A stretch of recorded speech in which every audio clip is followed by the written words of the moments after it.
What's up, guys? On this week's show, The Chilling Adventures of Sabrina review, Avengers Endgame, and Neil deGrasse Tyson's getting Me Too'd. plus Ask Us Anything. all that and more on this episode Of One Giant Leap for Geeks. That's one small step for man, one giant leap for Geeks.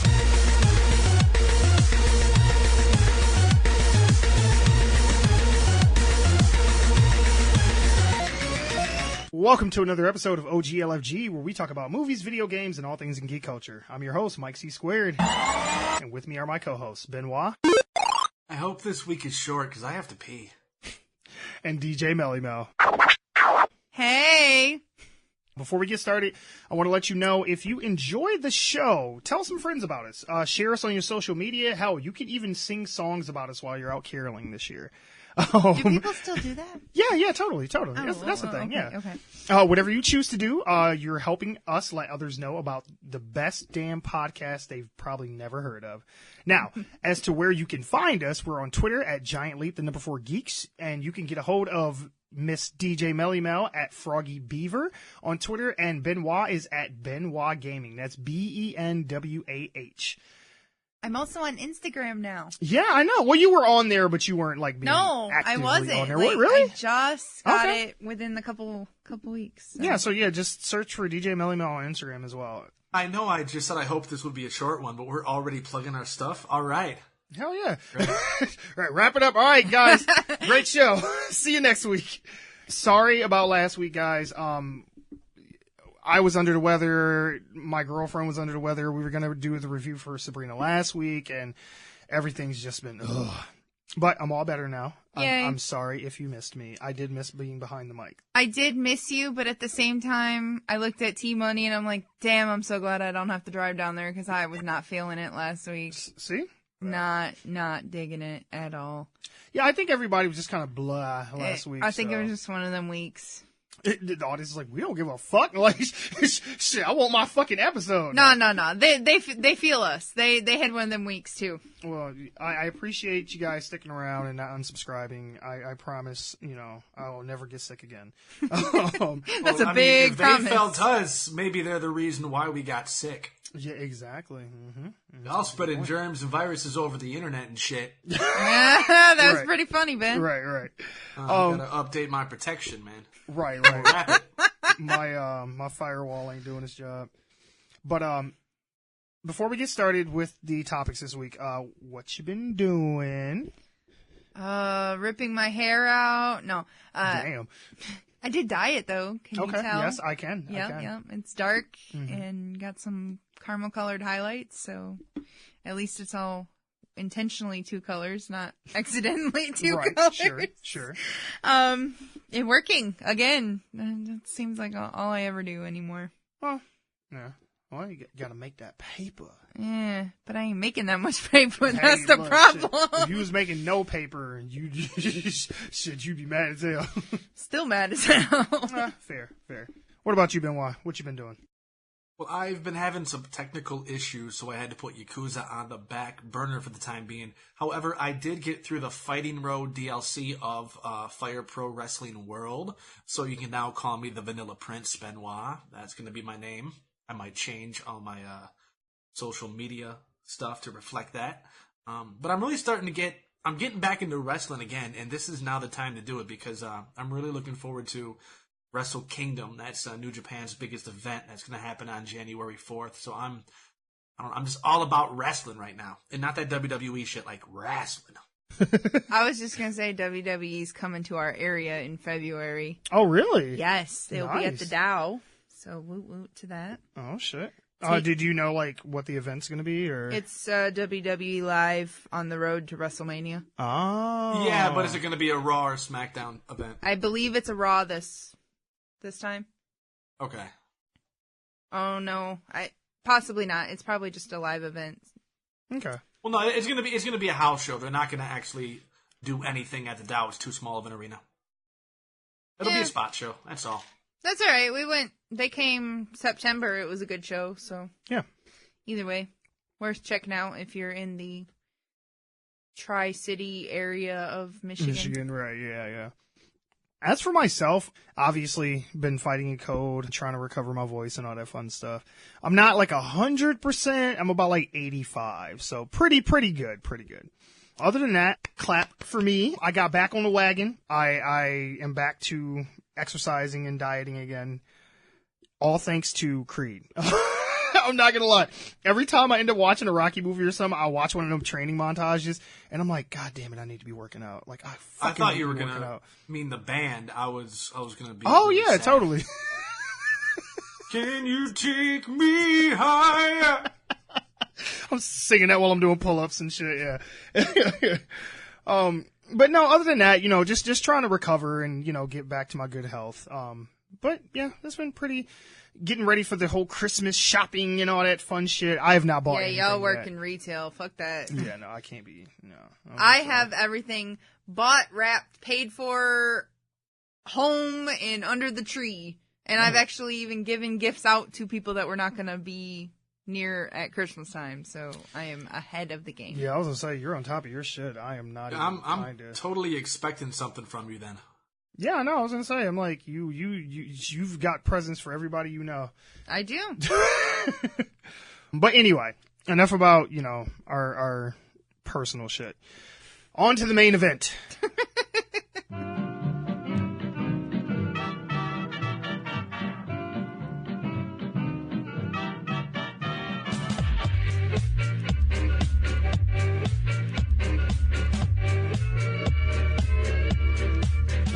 The moment we've all been waiting for is here. Yes. The trailer for the next Avengers film has debuted, and they didn't show us a goddamn thing. We did get a title. We got a title. So now we can stop getting all these damn cryptic wannabe ass, titles. Yeah, I know. Avengers Annihilation. And real quick, before we actually talk about the trailer, why were they hiding the title? I didn't understand that. I don't know. Because when it came out, I was like, because, okay, I believe the Russo said that initially they didn't want to reveal the title because it would spoil the movie. But I'm like, how does Avengers Endgame spoil anything? I'm like, just common sense will go, if this is a part 2 to Infinity War, this is going to be the end of that story. Right. So how is saying Endgame, what is that giving away? I don't know. But unless there is some comic, like... Nope. There's no... This is one of the few Avengers movies that don't use a title from... Or one of the few MCU movies that don't use a title from something else. Mm-hmm. Though, it was a cool little tidbit that I noticed that... Because in Infinity War, when Doctor Strange, right before he fades away or whatever, or when he gives Thanos the Time Stone, he goes... I'm sorry, Tony, there was no other way. We're in the end game now. Mm-hmm. So he says it in that. But if you go back to Avengers Age of Ultron, when Tony's talking about, getting ready and this, that, and the other, and he's like, that up there, that's the end game. So they've kind of sprinkled it in here and there, and the Russo brothers lied. They said that the title of the next movie was not said during Infinity War, and it was. So everything that they say from here on out, I got to take with a grain of salt because they lied to me. Now, I was only half joking. I'm still excited for the movie, obviously, but I kept saying, how are they going to advertise this without spoiling anything? Because they got movies coming up before Infinity or Endgame comes out, because I got to stop calling it Infinity War 2. And then they have movies, that are like directly connected, like Captain Marvel takes place before, but is going to lead into Endgame. Right. So it's like, how are they going to advertise that without spoiling anything? And I think they did a pretty good job. Yeah. They just literally don't show you anything. They show you Tony, and that is it. Well, I like the setup. It's more than Tony. Yeah. I like the setup with Thanos. Like they show his armor, and it's like a scarecrow in the field, and that's a callback to the comic storyline of the Infinity Gauntlet, where after Thanos is defeated, he goes and lives as a farmer on his planet. He does have his armor hanging up like a scarecrow, so that's a direct callback to that. They show him for a moment walking through some weird alien grass or something, like you see his hand and it's all burnt up and shit from him snapping his fingers. The only thing that we got from this is we know that Tony is adrift in space. He's dying because he's ran out of, food and water. Right. And I think Nebula's with him, though. Because Nebula is the only one who survives him and her and Tony at the end, because the Guardians all fade away. Peter fades away. Doctor Strange fades away. So it's just Tony and Nebula left on that planet. So I'm assuming that they took the Guardian ship and got off of Titan, but, they don't have enough fuel to get to wherever. We see Cap, beardless, which I was kind of bummed. I wanted to keep the beard. I was not. No, you don't like bearded Cap? I like bearded Cap. I just like unbearded Cap just a little bit more. Okay. All right, I guess. Look, I swear to God, was it just me, or the shot where they showed him crying, did it remind you of that commercial with that Native American dude about, like, pollution and shit? Yeah, that like late 80s, early 90s. Yeah, exactly. He, looks at the camera Planet and just one... Captain Planet. Just one single tear just rolling down his cheek. I thought that was pretty cool. I noticed he's back in his Winter Soldier costume. He's not wearing the one from... interested about that. Yeah, the first Avengers, and he's not wearing the beat-up, tattered one from Infinity War. He's back to the, just the star and the stripes across the chest and shit. And I was like, oh, that's my favorite one, actually. That is my favorite as well. Yeah. Who else do we see? Hawkeye. I would say we see Hawkeye, but he's not Hawkeye. Yeah, he's Ronin now. Yeah. He's some ninja type shit. And he looked like he in Japan fucking motherfuckers up. He was cleaning his sword off. There was a bunch of dead bodies in the street, and I was like, well, now we know why he wasn't in Infinity War. Yeah. Well, because the Hawkeye is not necessary. Well, to be honest, that is like, true. if we just had Hawkeye, we could have defeated Thanos. That is true. but no. He was getting some ramen, that's what it was. Right, exactly. Lost in translation. The theory is going around, though, that his family was dusted in the snap, and that's why he's all, changed his identity and shit, or changed his... because he dropped the bow and arrow, he's got a sword, and he looks like he's evil now or some shit, or at least pissed the fuck off, if nothing else. Because when he took that mask off and looked at Natasha, he was like, bitch, this is your fault. You did this. I'll blame you for all this bullshit. Well, it could be. Could be some deep-heated resentment there. Could be, yeah. It's like, why couldn't you beat the all-powerful god alien monster? Like, well, I'm sorry, I got 2 guns, motherfucker. What do you want me to do? I didn't even go to space. I'll say we didn't have Hawkeye. Right, yeah. See, I told you. It'll be a nice character arc, though, if he uses his experience for making him maybe an anti-hero at best, and a secondary antagonist of this film. That could be.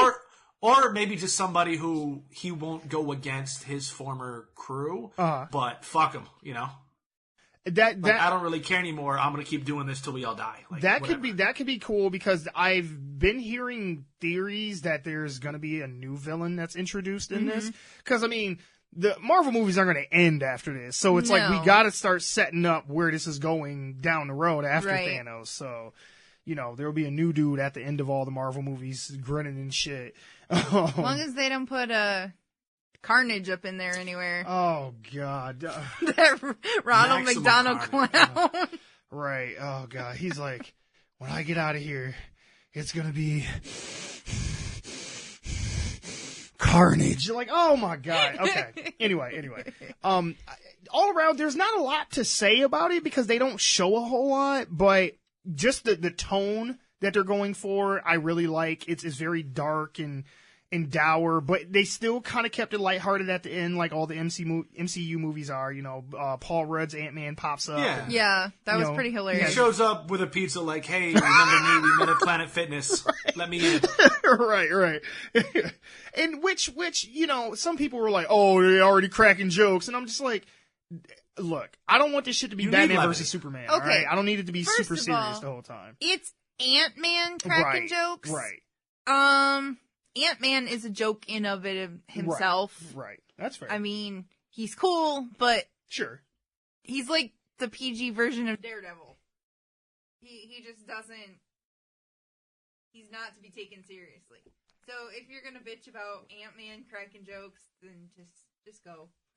I'm kind of triggered that you mentioned Daredevil because Did I say Daredevil? Yeah. I meant Deadpool. You had me thinking of Ben No, Affleck. no. Hey, I like Deadpool. I like Daredevil No. with Ben Affleck, so we're not gonna go there. Really? Yeah, I Ugh. did. But I meant Deadpool, not Daredevil. Yeah, no. I thought that you didn't mean him because I was like, really? They're not anything. I like didn't know where you was going with this. Yeah, so I'm it was. no. I knew it wasn't Daredevil, what you meant No, to say, but I I didn't know meant who you meant. Deadpool. He's I didn't even want to say Affleck's name. I'm just like, no. Yeah. Affleck, no. Right. No. Hello, darkness, my old friend. Jesus Christ. I don't know anything that you guys want to add to this because, like I said, there's not a whole lot. I would like to see the next trailer. Yeah. I'd like to see kind of what they give us that they didn't give us in the teaser first official. But I will say this is how you do a teaser, though. It's like you just tease. You know, you Right. set up like, hey, this is kind of the tone we're going for, and these are the stakes and whatnot, and then that's it. Like, we Yeah. don't show you anything else, and I mean nothing else. Because I was just waiting at the end, like the very end. I was like, oh, it's gonna be like some big all-out battle, like Captain Marvel was gonna be flying with flames and shit. No, I was just like nothing. All right. I don't know if you saw this, but I did see a photo of Pepper Potts standing with the Iron Man helmet.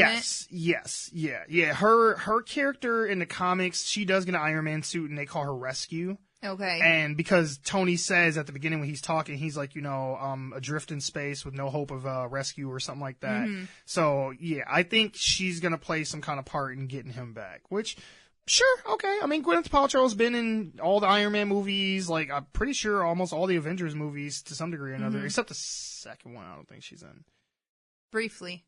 Is she? Either way, she's been in a lot of the MCU She's movies. established. So, yeah, She's so good it's like, enough. yeah, let her do her thing. I ain't gonna. Some people are mad. They're like, oh, yeah, and I'm like, whatever. Hey, I mean, she's carrying Iron Man's baby potentially, so Yeah, that's true. Yeah, how's she gonna get that belly in that fucking suit? It's gonna be like a big like hump around it. Yeah, that'd be cool. got the baby shield. Yeah, there you Is go. Iron Man's baby gonna be magnetic? No, why would he be? That's stupid. I'm rusty. It's been 2 weeks. Yeah. See, I was gonna say you gotta let us get back in the groove, shake the dust off, cobwebs.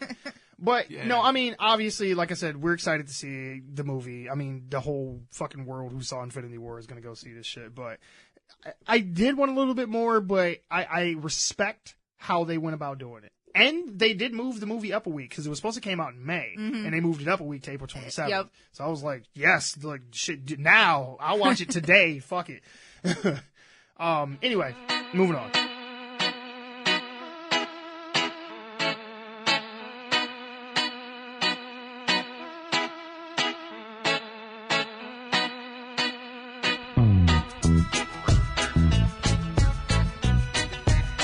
I was looking. Speaking of moving movies up, sorry I didn't say that 4 times fast. I saw that there was early releases of Aquaman. As I was sitting here getting my show notes, there was early reviews of Aquaman. I'm like, nope. Yeah. I haven't read any, but from what I hear, they're good. Well, they had just popped up. Yeah. Like, they had been posted within 5 minutes. I'm like, nope, can't read none of that. So Not nope, yet. Nope, don't taint me. Nope. I want a fresh, clean slate as I go in. Okay, so for the next one, we got Captain Marvel. Yes. Now, this is, I think, the second trailer. Yeah, the second trailer we've gotten for Captain Marvel. And this showed us a whole lot more than they did in the first one. Yes, it did. Overall, how did you guys feel about it? Like, does this make you more or less excited to see the movie? Like, does this kind of change how you felt about it before in a good or a bad way? Like what are we thinking? I mean, I was already excited for Captain Marvel because we've never seen her in film version. Right. So that is an excitement point for me. Sure. Also, she's very strong and badass in a very respectable female role. So that's also a point for me here. The second trailer kind of gives you a little more to her. Yes. And I'm really hoping that the third trailer, because they always release them in threes. Yeah. I really hope that the third trailer doesn't give too much. So you think that they have set up enough Well, yeah, I think with the that- first 2 I think they're trailers that set you up. don't need more story or anything? Yeah, I'm already sold to go see it. Okay. So I know that the third trailer is going to come out. Sure. But hopefully it's just a combination of the first two trailers. Like, I don't want to see any more information in that third trailer. Any more of that movie I'm excited to go see. Okay. What about you, Benoit? It's adequate for hyping it, but I'm a bit disappointed in the lack of slapping grandmas. I wanted more just women getting hit. Oh my god. Well, they actually did show a little bit more of that scene. She does punch the lady, and the old and then lady she gets up and like kicks her or some shit. Yeah. Well, no, I meant like more grandmas. Oh, like, okay, more grandmas gonna slap. Yeah, okay. Well, I want like the nursing home to turn into battle royale. Right. Oh my god. It's just that whole train just full of old ladies, and she just goes in a row and just slaps. Yeah, I'm already like Knocks them fanficking this film based upon the trailers, and I think I don't know. Maybe that's just me. Maybe I found too much humor in the first one, and now I'm just trying to like. Yeah. Well, you know what? That. You know what? What I'll do is I'll edit together like a super cut of just old ladies getting hit in all kind of movies and shit, and then that'll be my Christmas present to you. Oh my god! It'll be a compilation video of old women getting hurt. Man, that's gonna be like fat material for the next 3 months. Nice. As far as like though, were you? I don't know. Was anyone underwhelmed? Like, did you just kind of go like, meh, okay? Like you didn't get enough? I won't say I was underwhelmed, but it really didn't do anything more that the first trailer didn't already accomplish, in my opinion. Like, I don't feel any different about the film. Sure. Now than I did before watching it, so it's like, yeah. Yeah. Maybe I'm just being jaded. No, because you are not the only person that I've heard say that. Actually, I've heard a few people just kind of say, like, yeah, it was okay. Like, it was adequate. Like, it wasn't, the greatest thing ever. It wasn't the worst thing ever. It was just kind of meh. Me personally, I mean, I'm excited for the movie, but the thing that got me the most excited was seeing her in her full-on gear, like with the helmet and the mohawk and shit. I was like, yes. Legit. I was like, that is fucking dope. You could put a mohawk on pretty much anything and it looked dope. If Donald Trump had a mohawk, he'd look badass. I'm just saying. I'm like, mohawks make anything look cool. She's like, get out. Nah, he would still look like a frumpy pumpkin to me. No, it's sure, but he'd be a frumpy pumpkin with the fucking cool ass mohawk though. No, I like her costume. Yes. It looks like we're gonna see her in the red and blue a good chunk of the movie, because we were kind of worried because they kept showing her in the green a lot in the first trailer, and I'm like, so is she not going to change costumes? I think we'll end up seeing both of them an equal amount. I hope so, or at least a decent amount for both. Right. And if we see the red and blue a little more than the green, I'd be okay with that. Yeah. I like the little bit of story bits that they have given us though, because it kind of seems like she doesn't know that she was human before. Right.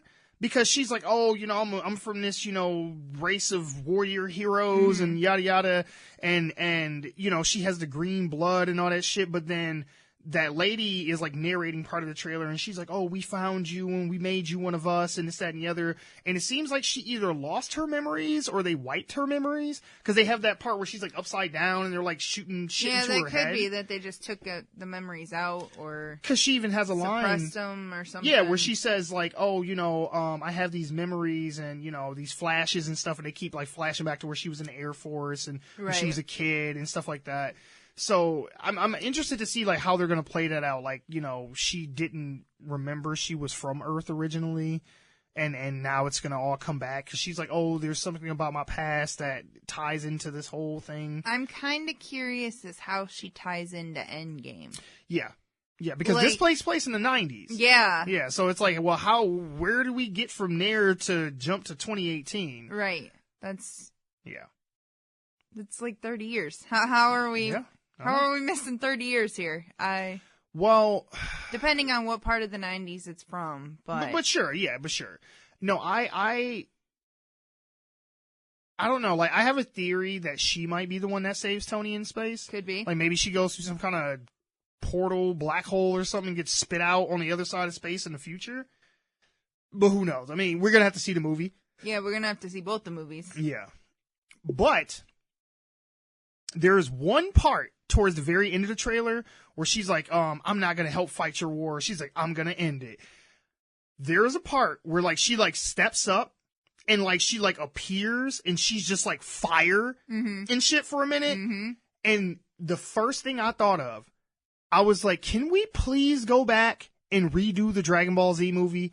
Because I swear to God, she looked like Super Saiyan Vegeta for like 2 seconds. And I was like, oh shit. I was like, oh, somebody need to go back and make that Dragon Ball Z movie. I'm like, we have the technology. We can accomplish this and make it dope. Just don't fuck the movie up like they did the last time. Right. But, God, I saw that and I was like, oh God, somebody please make a Dragon Ball Z movie. Please make a Dragon Ball Z movie. I could see Brie Larson playing Bulma, like dye her hair. Yeah, I'll take it. I can see that. I'll take it. Shit. I wish... Or even Chi-Chi, I'll take that too. Directing away from Dragon Ball Z, I wish we had that level of intensity in this supposed Dark Phoenix movie that has not showed up. Thank you. I will clap to that shit because watching that as well, besides Dragon Ball Z, I was like, this is what the Dark Phoenix trailer should have been. Like with her engulfed in flames and just looking boss as shit. Especially that scene where she's in space and she's flying and shooting shit and blasting through shit. I was like, where is that in the X-Men movie? Exactly. But, where is this supposed X-Men movie, by the way? Yeah. Wasn't it supposed to come out in December? That shit ain't never coming out. I'm telling you, that mouse is not... That shit's not coming out! Oh, Mickey's like, sorry for your ears, kids. Yeah, no, Mickey's not gonna have that shit at all. He's like, oh, you think you're making a Dark Phoenix movie, huh? What? Oh, anyway. Anything else on Captain Marvel before we jump off? No. No? All right. Okay.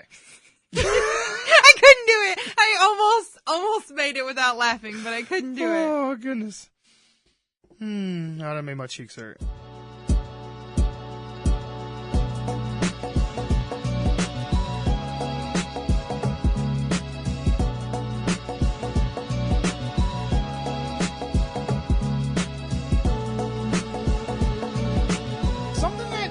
Nowhere. I didn't know anything about this movie. I just happened to just like trip over it. Like it was a fucking Lego in the fucking hallway. I was just like, oh, Legos. Just stepped on it and it hurt my foot. And I was like, oh, what is this? Brightburn. Now this is not directed, but produced by the infamous James Gunn. He was like, yeah, I'm going to show y'all motherfuckers. Fire me. I got something for y'all ass. So for those who don't know the whole backstory, real quick info dump. James Gunn is a director of the first two Guardians of the Galaxy movies. He was supposed to be the architect for the MCU going forward after Guardians 3. And some old tweets that he put out about 10 years ago got brought back up about him making pedophile jokes and shit like that. Disney got mad about it. They fired him. And now he's over writing and possibly directing Suicide Squad 2. Now, he produced this movie and his brother and cousin, I think, co-wrote it. And it's called Brightburn. And basically, and this movie is coming out through Sony. Right. And basically, it's what if Superman was a dick? Thank you. Thank you.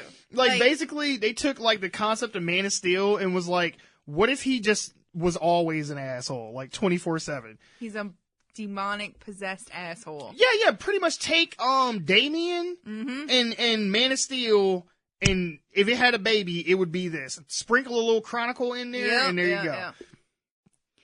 That was my first reaction, exactly. So I'm laying on the couch, and I'm like, oh yeah, I gotta watch that trailer. So I pull it up, and I'm like, oh, okay, well, it's a Superman trailer. Because it's going play by play by play of every Superman that I've ever seen. I even went back and watched the trailer to Man of Steel, and like there's shots that are almost like shot for shot. Like they show that swing in the field, and there's the grass and Smallville, the farm and Man shit. of Steel. Like I got a big Smallville vibe from this. And I'm sitting there, and I'm like, okay. And then kids in the barn, and he's like shaking the door, and the dad's like, did he find it? Yeah. Okay, so y'all got a Superman movie coming out. All right, this one actually looks legit. I can go with that. We're rebooting it again. 90 million times the charm. Mm-hmm. But I was just like, okay. And then it got all dark and demonic and possessed, and I was like, oh, okay, I can roll with this. Like, I expected to pop up Blumhouse Pictures. You know what? That wouldn't have surprised me if it did. It Just really saying. wouldn't have. But it'd have been cheaper, though. Well. If Blumhouse would have did it, they'd gave them a budget True. of like $36. And they'd have been like, hey, Like, y'all gotta make it work. James Gunn in Blumhouse Pictures. And be like, all right. Which it would make sense because James Gunn, he comes from like trauma films and shit like Mm-hmm. that, which are like, Ben, what would be the best way for him to describe a trauma movie? Because I want to say think like Grindhouse type films. Okay. But more horror. Gotcha. You know, and a lot of like body horror and So, shit. like, the back it's end of you could say horror porn. Yeah. Okay. If you've ever I'm not trying to think of like a description, but other movies that might give you the idea. Like Hostel? If you've ever watched, like torture porn, Hostel. Yeah. I was going to say Hostel. Not so much suspense, but just straight up like shock value. Grindhouse, but more horror and shock, less comedy and tongue in cheek. Yeah, tits and blood, pretty much. Gotcha. And so if he had done it with Blumhouse, I'd have been like, yeah, no, this makes sense. He would fit right in in over there. Okay. But I think, but what threw me off about this Brightburn trailer though is that it made it seem at first as if this kid's not fully in control of his powers. Yeah. So what I mean by that is that he seemed like a normal everyday kid who eventually kind of realized he was weird. Next thing we know, he's killing some waitress in a walk-in freezer. So it's like, what the fuck happened? Did he find the thing that was in the base or in the shed? Like what? Yeah. It's almost like his parents were trying to hide it from him because they didn't want him to know he was like alien. Like an evil. Yeah, is this going to be Superman he realizes who he is and turns bad? Or does he find something that possesses him? Does he realize what he's supposed to be? Like what? I think it's the mask. It gave me enough information to where it doesn't tell me enough, but it makes me want to know what happened between he's a normal kid. He can sort of like chew on a fork. Yeah, that shit was something in the crazy as shed. hell. Oh. He's killing people. Yeah. Like when he's like chewing on that fucking fork, I was like, oh my god! Like he like pulls it out of his mouth, and he's like, oh shit! Like the dad's like, what the fuck is you over here doing? He was like, you know what? We giving your ass up for adoption. Like it's like I know, look, you're supposed to love your child, but look, there comes a point. You not my child. I found you in a field. Right. It's like motherfucker, you came like out of a meteorite or some spaceship or some shit. Yeah, but then again, did he come out as a kid? Did he come out as a baby and they raised him? What is the connection this kid has with the people that found him? Does he turn out to be a real evil prick? Is he really just possessed? Is he a bad guy, but he has sympathy for the people who took him in? Like, these are all questions that this fucking trailer did its job. Yeah. Put it that way. Yeah. Because I want to know what's going on with this. Legit. To tie it back to Dragon Ball Z, as always. Yeah. The whole story of like Goku is he's a Saiyan, which is an alien race, and he's sent to Earth, and he's supposed to be sent there to destroy the Earth. But he hits his head and loses his memories and forgets that he's supposed to be evil. Because technically Goku should have been Vegeta, basically, pretty from the beginning. But he gets turned good. And so it seems that's kind of what this is. Like maybe he was sent there to be bad, but the parents were trying to raise and mold him into something good. But then there's something in the ship that's maybe calling to him, and it's like you're not fulfilling your true purpose here. And because like you keep saying, like he seemed like he was possessed because he's like trying to rip the fucking shed open and get to the thing, and she's like he was out there just tripping and like he was drawn to it. So I think there's something to do with where he came from. Is making him turn evil. I think it's the mask. Yeah, like when he wasn't all freaky and weird, he didn't have that mask on, and then he was chewing that fucking fork. Well, but his eyes were all glazed over, and that could have been after he was drawn. Yeah, but he even seemed surprised when he chewed the fork. Like he didn't even realize. Yeah, he didn't even know what he was doing. But that's what I mean. That he could have been drawn to the ship, and then once he found the ship, then started chewing on the fork. We don't know what that sequence the order is. Yeah. And then when he's killing the waitress in the meat locker, he's got that crazy ass mask on. So maybe that's the thing that drives him, completely over the edge. Maybe the mask has some kind of possessive Right. something or another's. We don't know. We have to go find out when the movie comes out. This trailer did the opposite for me than what the second trailer did for Captain Marvel. What's that? I genuinely want to see Brightburn, or at least see what more they're going to add to the story. Oh, yeah. It reminds me a lot of Chronicle, because I love that movie. Like, Chronicle is a great fucking movie. It's a shame that the guy who directed it and went on to make bullshit afterwards, but... Oh, and we overlook this, too. He was always drawing these sketches. Yeah. Which looked like they were bent wire hangers. Yeah. But okay, is it just me? I could just be tripping and maybe it looks similar to something else. But didn't it kind of look like those weird S's you used to draw? You think it's cool? Yeah, Yep. where you do the 3 lines and you connect them together. I Yep. thought that's what he was drawing at Yeah. first, and I was like, what, is that his Superman? The gang sign Superman. Right. Because I was like, what is that supposed to be? And I was like, Like, is he truly the son of Mommy Dearest? Is that like what it is? nice. No wire hangers? Nice. I just saw the trailer for that movie. It come across my Facebook. That's funny. And I'm like, this bitch was fucking nuts. Mm-hmm. It's fascinating to me because it's so crazy, like how much we look up to and admire like superheroes and stuff like that. Mm-hmm. And it only takes just a slight change in perspective to make that like horrifying. Yeah. Because, like when you see scenes where like Superman's like floating in the air and his cape's blowing in the wind, it's like this kind of angelic, like God-like thing. And it's Sure. like this like, oh, the savior and he's going to help us, that and the other. But you just change the lighting a little bit and it's horrifying, because there's a shot where there's a guy in a pickup truck and he's like got his headlights on and you can see the kid like in the distance, like floating in front of the truck. Mm-hmm. And I was like, that is the creepiest shit I have ever, like this little ass kid with this like homemade weird Superman costume on, just floating in the middle of the street, like that shit. And especially his eyes. Yeah. His eyes are like this like beady red shit just peeking through that mask. That is like so creepy. Well, this is something like this. I enjoyed genuinely the idea of having a character like this that you would say is kind of like the opposite of a Superman. Yeah. Because it brings up something that I think is severely lacking in storytelling when it comes to a lot of these superhero films that come out nowadays. Mm-hmm. Sometimes when you have a character who is like Superman or Spider-Man, who is, they're a good guy, right? But they're overpowered. Mm-hmm.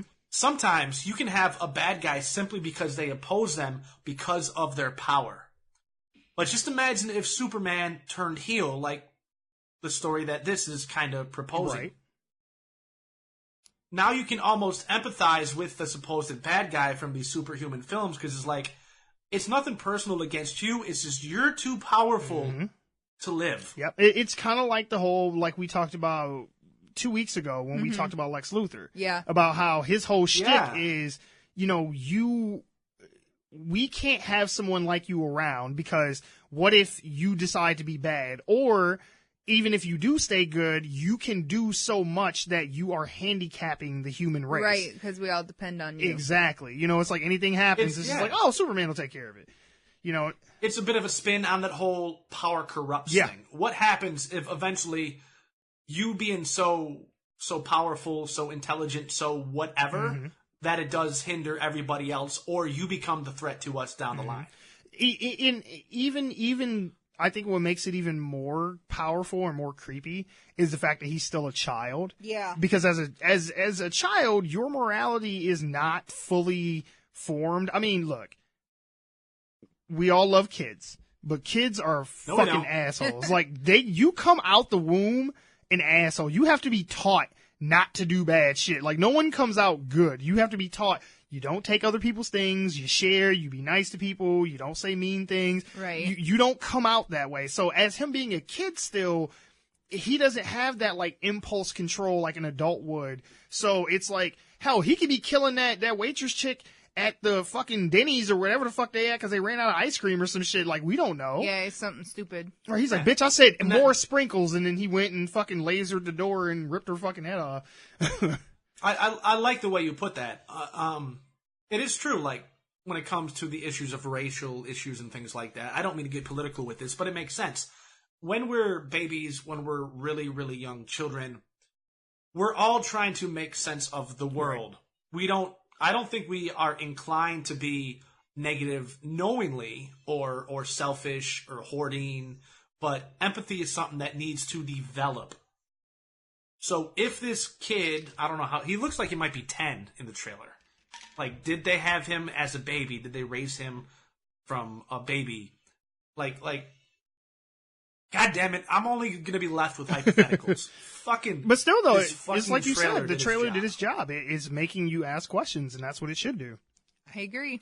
I'm definitely looking forward to this, because there's been a lot of stories about evil Superman before, like there's like Superman Red Son and the whole Injustice comics and stuff like that, but never like when he was still a child. It was always like as an adult, he went evil or some bullshit. Nothing as this perspective. Right, because it's like he still has that innocence because he is a child, but he's dangerous. So it's like that I'm interested to see how this plays out. And absolutely. And as well too, they could pull a glass or something and like make their own little like horror movie superhero universe out of this, and like have another superpowered character to be the counterpoint to him. Because that's kind of what I thought was going to happen with Chronicle, because by the end, it's like you have the one kid that's like the good one, and then the one kid that's like evil and shit, and it's like, I figure like, oh, this would be a cool franchise to make it this, but I don't think we'll ever get another one after that, so. Anyway. Anything else on Brightburn, though? No, I don't think so. No, but this leaves me with a question I kind of want to put out there for all the listeners. This might be something that even in a future podcast we actually kind of dive into with our own opinions, but I don't want us to get too sidetracked, so I want to just end the segment with this. You guys like movies. That's not to say that I don't, but I don't watch nearly as much movies as you guys do. How do you, don't answer this, it's rhetorical for you guys, but not for the listeners. How do you feel about movie franchises taking a more serialistic role in their presentations? Like, I say that because Sylvester Stallone recently announced that he's retiring Rocky. Creed is going to be its own franchise that's a spinoff, and hopefully that continues with Michael B. Jordan. A lot of these superhero films, the Avengers, Guardians of the Galaxy, whatever, they've had sequels. They continue on. How do you feel about film franchises becoming serialized? Do you think that's good for the business or bad? It's rhetorical. You don't have to answer. Yeah, it's rhetorical for you guys, but not for the listeners, because it used to be you go see a film as a one-off thing for about 75 to 2 hours. Right. Used to be a one-off thing, but nowadays it seems like more films are starting to come out as sequels or with prequels that have their own canon. Exactly. And do you think that's good or bad? And do you prefer it or not? Do you like your movies to be like just one-off things? That's what I want to leave the viewers with, or the listeners with. Okay. Now, Ben, your email is going to get flooded with a bunch of answers, right? None of y'all know my email address, so that ain't happening. They will send it to your You're going to start Twitch, getting tweets, yeah. your Twitter, something. But all right, moving on.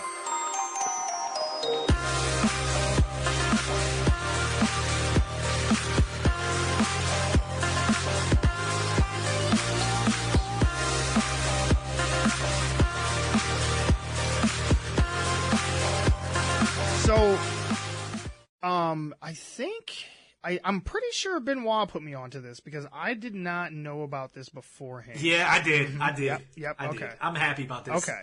I hope I'm happy about this. Yeah, I know. We'll see. So I'm getting this from superherohype.com. It says Netflix announced today a new live-action series based on the popular anime Cowboy Bebop.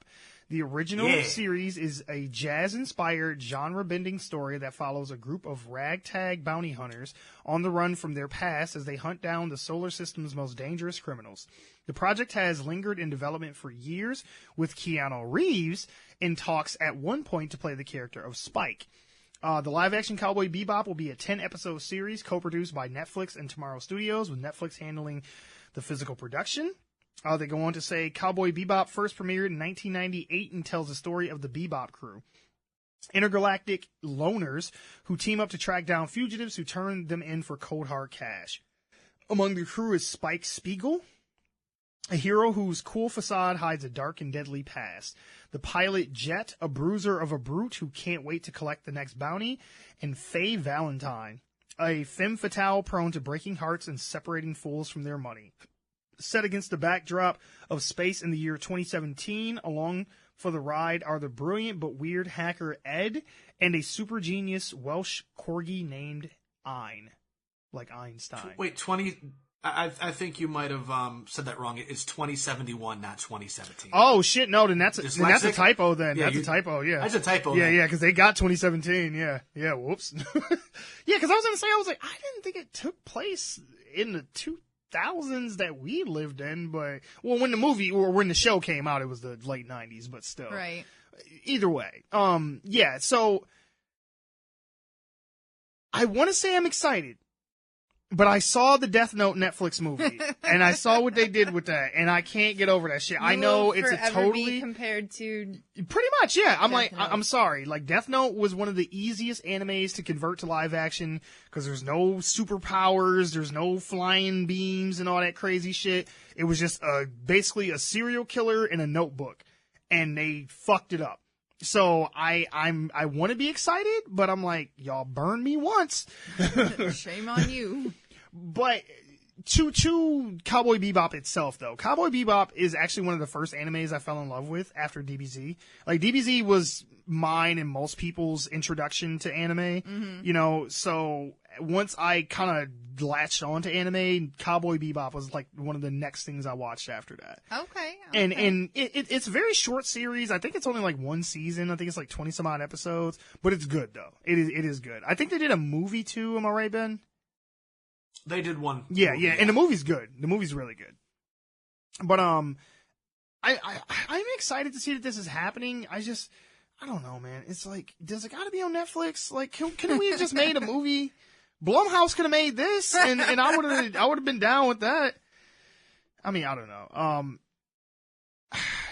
Do we want Keanu Reeves to still play Spike? I say yes, but I'd never heard of the anime at all. I'm not a big anime fan. Sure. But when you said Keanu Reeves and then you described the character, I was like, all right, I can see that.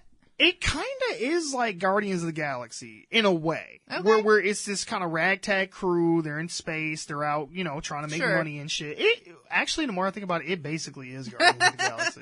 Like the more I think about it, yeah. But I mean, I'm always down for something with Keanu Reeves. You know, we're still waiting for that Bill and Ted, so Yeah. Which it's supposed to be coming. yeah. Though, you know, one thing they're going to change about it, though, Ben, and you know that they're not going to have this in there, is Spike's not going to smoke. And that's going to bother me. He has They to might. smoke. Maybe he'll vape. There you go. No, God, please, no. That'll be what it is. He'll have a vape pen. Okay, so you never watched, Mel, you've never seen any Cowboy Bebop? No. Mm-mm. It is arguably one of the greatest animes ever made. No, it's It good. is.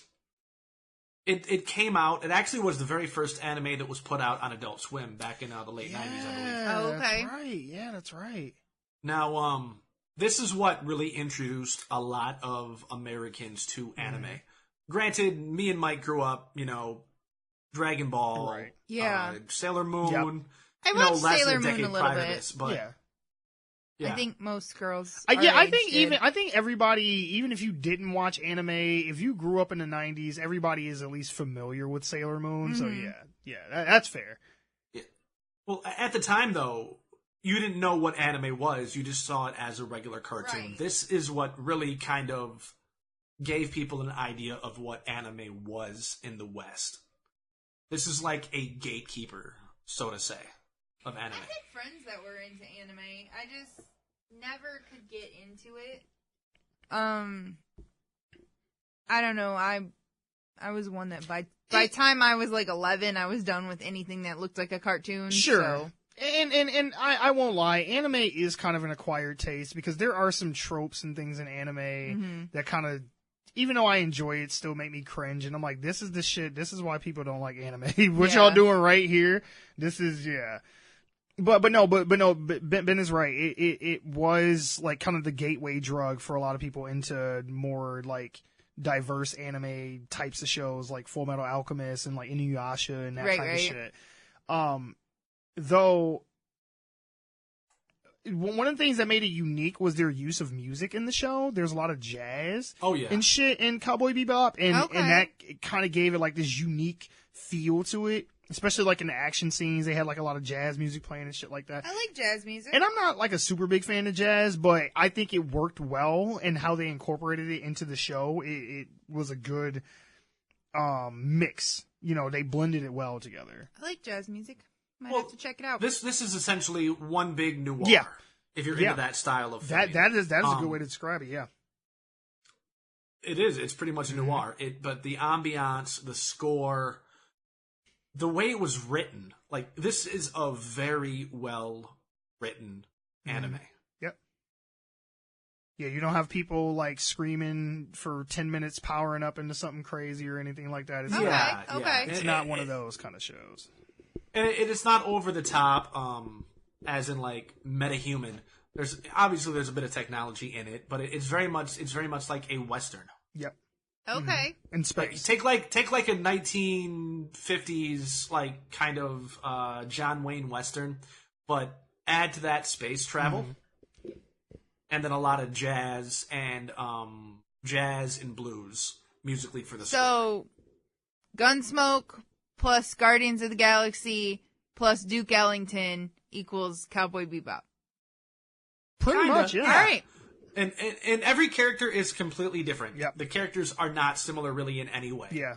They're all their own like archetypes, but with only having 20 some episodes, there is quite a bit of character development in it, in those small like 20 some odd minute cuts. Yeah, it's a short series, but they do a lot with what they had with the few episodes that they did do. Now, and go ahead. Well, there are 4, technically 5 if you count the corgi characters. The main story is about Spike. Yeah. And I won't excited spoil to anything see the for you little because corgi. it's relatively short. Yeah, the corgi's actually hella smart. Like, it's... Yeah, because they call him Ein. It's for Einstein. Einstein, yeah. And he's... is he like genetically enhanced or some shit? Yeah, he's not. He's what's engineered. Okay. Science and puppies and He's Keanu not like a Reeves. regular You got me sold, okay? That's all I needed to know. I want to know who's going to play Faye, because Faye is smoking. Yeah. But basically, I'll just explain the characters without giving you any of their backstory. Sure. Spike used to be a hitman. So Keanu Reeves would be Jet, perfect. You know, the whole John Yeah, thing. Jet was a cop. Faye is an amnesiac, so I won't give you her backstory. Is a what? An amnesiac. No memory of her past. Yeah. Ed is actually a girl despite being Ed. Super smart, like Techie. Though you think she's a the boy dog. for a good chunk of the series too. Like her sex was kind of ambiguous for a while. Well, she was drawn to be very androgynous, but given how spirited she is in her character and her animation, you can tell she's a girl. Oh yeah, for sure. Yeah. But I did like 10 years ago. Actually, no, it's longer than 10 years ago now. I had the entire series and the film on my old Frankenstein computer. I wish I still had that hard drive. I would watch it again. Yeah, because I'm actually thinking about, because if this does end up coming out, I'm probably going to go back and rewatch the series in preparation for the movie just to get, refreshed and see what they do differently or what they pull from the old anime. Because do you think, should they try and tell an original story or adapt something, an arc from the show? I wouldn't mind if they actually just kind of condense the two series into one movie. They don't got to do it like if they just I won't even say reimagine. If they just replay it live action, I'd be fine. No, I agree. Because I think that there's enough there that you could do a movie and call it good with that.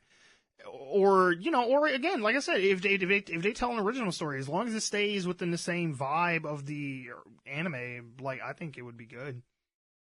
But and if you're gonna go back and watch the series, Yeah. watch the movie too. But the movie was the film is standalone in the sense that it's a film, but the film is actually taking place within the timeline of the series itself. Yep. Some people don't realize that.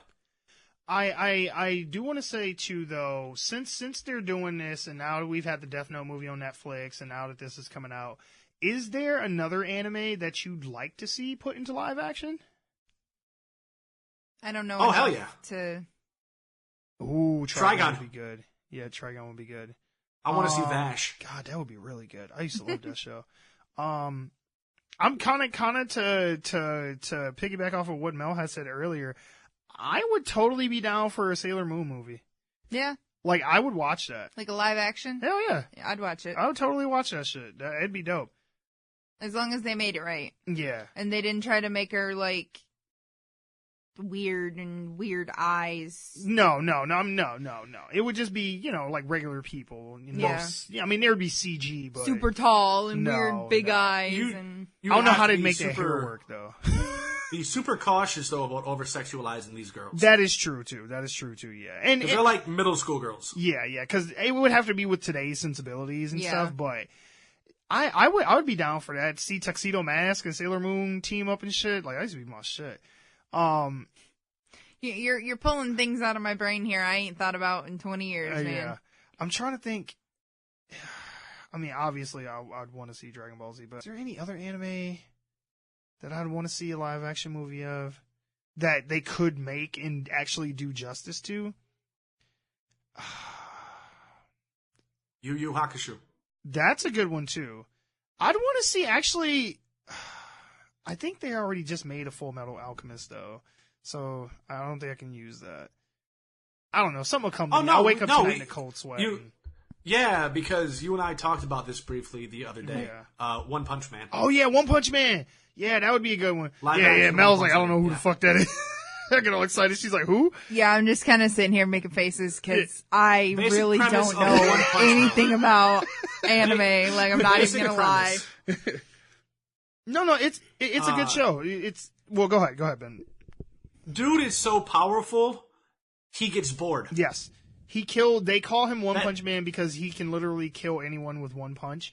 And so the whole show is about Obviously. him being, shut up. It's about him being like depressed because he can't find a challenge in life. Cause all he wanted to be was a superhero. And then once he finally becomes one, he's like, well, this sucks. Like, there's no fun in this. Like, I show up, punch the dude, he's dead, and then I just leave. And it's just like, all right, well, that was anticlimactic. So he's like a Hancock.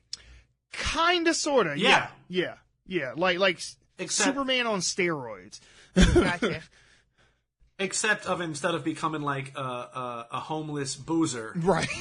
Like, I want to see him, like, adjust to normal mortal life, but he's just... I want to see them, like, amplify his character to where he's so strong, dude can't even sit down on a chair without it collapsing. I want to see... Nice. Kind of like that commercial where the guy, everything he touched turned to Skittles, and he, like, hits his desk and it just turns into Skittles and shit. Hey, And then he gets more pissed. as Yes. somebody who has sat on a chair and it has broke more than once, that's not a fun feeling. I can imagine. I can imagine you'd be pretty pissed. Well, no, not fun for you, but fun for the Yeah, audience. right, yeah. there you go. Everybody always has a great laugh. He's just got, like, a pile of broken chairs in the side of his house and shit. Like, oh, don't worry about that over there. Yeah, but no, I'm really excited to see what they do with this, because I do love Cowboy Bebop. Hopefully they do it justice. I mean, they're probably not going to get Keanu Reeves to do it, but I'm really interested to see once they start announcing the cast who they pick to play who. I already have an idea for who could play Spike, but I think he might be kind of short. Who? I can't think of his name, but What was he in? I'm gonna look him up on my phone. What was he in? He was in a couple of films. Name one. I'm trying to think of the name of these films. What are they about? He was in a couple of films. Yeah. What's the premise? It was the one that was based off of a book. There was a teenager. There's a teenager who wound up having a crush on... Who was the girl from the Harry Potter films? Hermione? Emma Watson. Emma Watson. Emma Watson was in this. He wound up having a crush on Emma Watson. Emma Watson had a friend who was gay, black hair. They were teenagers in high school. Confessions of a High School or something like that, maybe? Oh, The Perks of Being a Wallflower? Yes, the gay guy from The Perks of Being a Wallflower with the black hair. Okay. I could see him playing Spike. Okay. But make his hair like kind of bigger, because he had the anime hair, kind of long black hair. He is a damn good actor. He was in another film too. I think it took place in like New Jersey. It was like a family. The mother ends up having like an affair with a younger guy or something. Yeah. I can't think of his name. I don't know what it's called, but I know who you're talking about. I can see the guy's face in my head. Between that guy's hair, his ability to act, and his eyes, I think he could play a really good Spike. I can see it. An unorthodox choice, but I can see it. I'm gonna look up his name. Though, is he old enough though? Because Spike's a little bit older. Like he's like in his like 30s or so. But He'd have to look a little more haggard, right? Or maybe even what's the guy's Logan? No, Ezra Miller could play a good Spike. Yeah. Or if you want somebody who looks a little bit older and haggard, once again short, Joseph Gordon-Levitt. Oh yeah. That's a good choice. Have him looking like he did it. Have him looking like he did in Looper, but with long hair. Yeah, that's a good choice. I will co-sign that one for sure. Yeah, JGL in this bitch. All right. Anyway, moving on.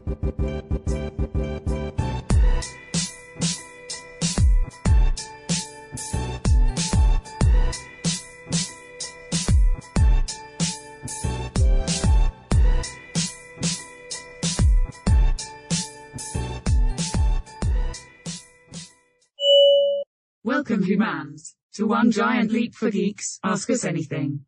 This is your opportunity to have your questions answered by the all-knowing enlightened ones. Or just some assholes on a podcast. If your putrid flesh sack is compelled to submit your questions, you may do so on Twitter at GiantLeap4Geeks, or email them to officialoglfd@gmail.com. The first question, sent by Novelty Stylus Gaming, at Novelty Stylus on Twitter. What is the hardest part of podcasting? Dragging my ass to your house every week. And now you know how I felt. I mean, that's kind of the hardest task that I have. Just the commute. Yeah. Because it's hard to do it over the internet. Yeah. And it's hard to get us all into one location. Right. And it's hard to get work schedules and my schedule and your schedule and Ben's schedule. And then, this isn't even a day off. I worked this morning. Right. And I'm sure both of you worked this morning. Well, actually, Ben didn't work this morning. Yeah, I did. Yeah. You had to work this morning. I was busy though, but I wasn't working. And so I don't want you to think I wasn't doing nothing. I didn't say you wasn't doing nothing. I just said that you didn't work. Don't make Ben think he's lazy. I'll make people think Ben think I'm lazy. But honestly, just fitting it in, and don't get me wrong, because I love coming out here. No. I get what you're saying. I love all of us just shooting the shit for 2 hours plus. No. I like when we have our special guests. I love when we get to go see our movies. I love when we get to talk shit about the movies or praise them, whichever the case may be. It's just the commute and trying to give this all that I can and not shortchange anything else around me. Yeah. And not shortchange the show. Yeah. No, I get it. You have to balance life and doing this. Because sometimes we're tired and... Yeah, no, I would say mine is probably similar to yours, just making the time. Yeah. Because there's some days where I'm just like, man, I got to rush home from work and I got to go to work in the morning. Say for example, so to kind of pull the curtain back for you a little bit. Right now it's almost 7:30 and I work today until 5. I have to go back to work at 9 a.m.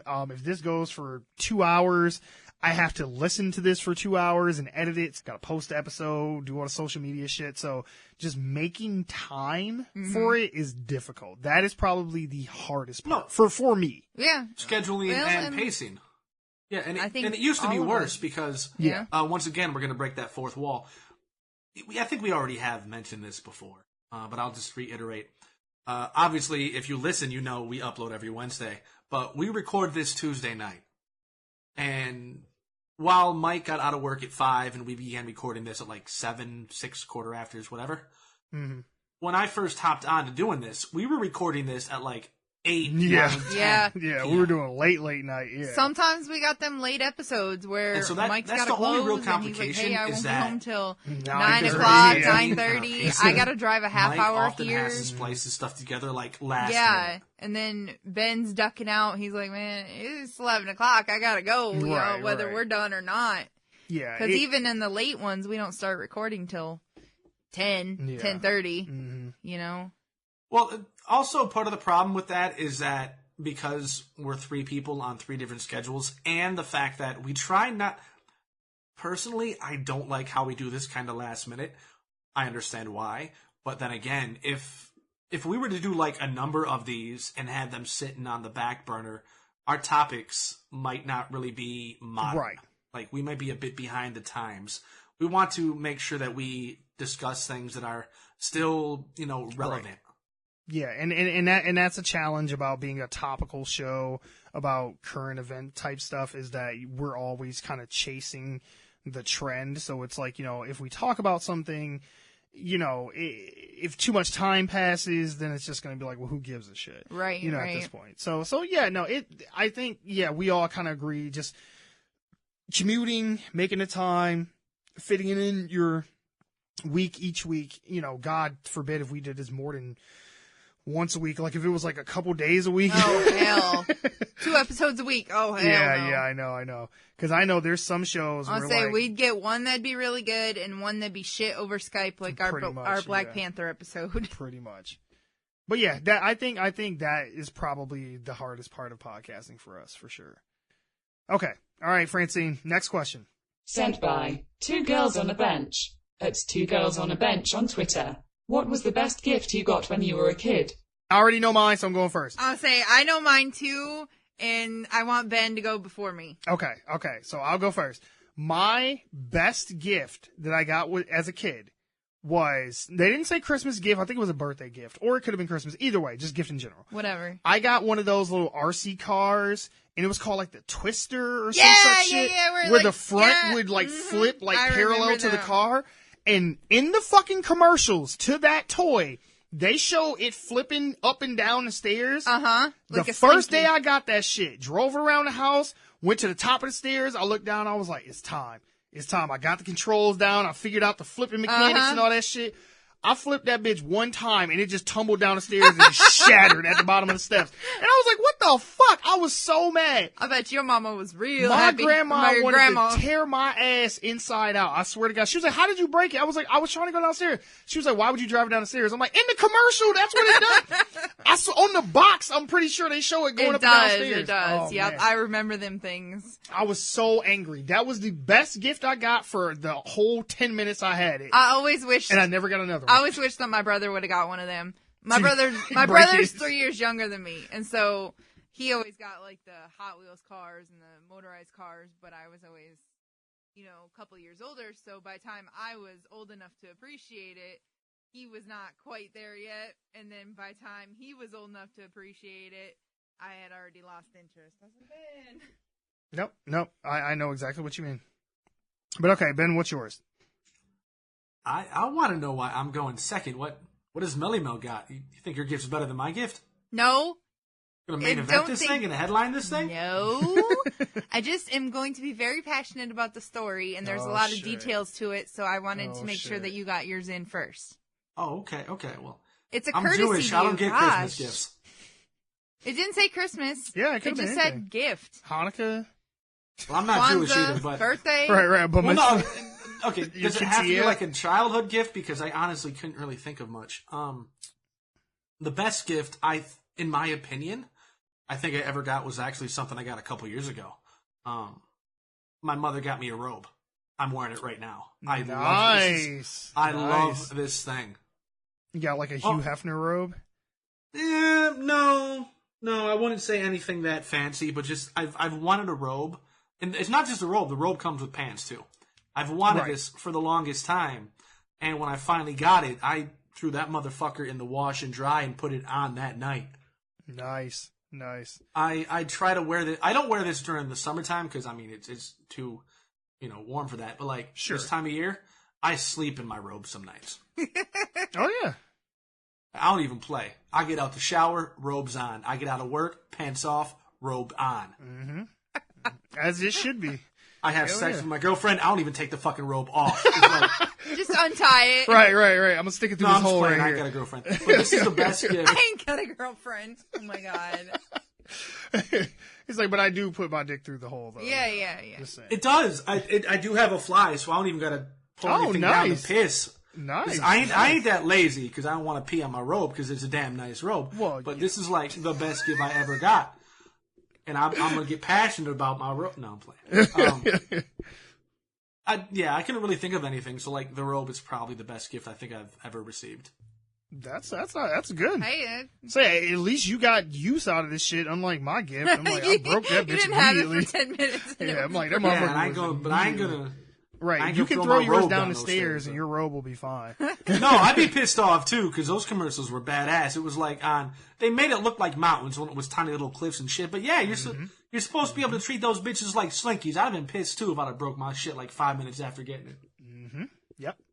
Yep. The batteries hadn't even died yet. I'd have put that shit back in the box and been like, we gotta take it back to the store. Right. Ain't this a bitch? Do you see what they sold us? It's all broke. It's like, man, the batteries are still in the controller. Shit. All right, Mel, what's yours? Okay.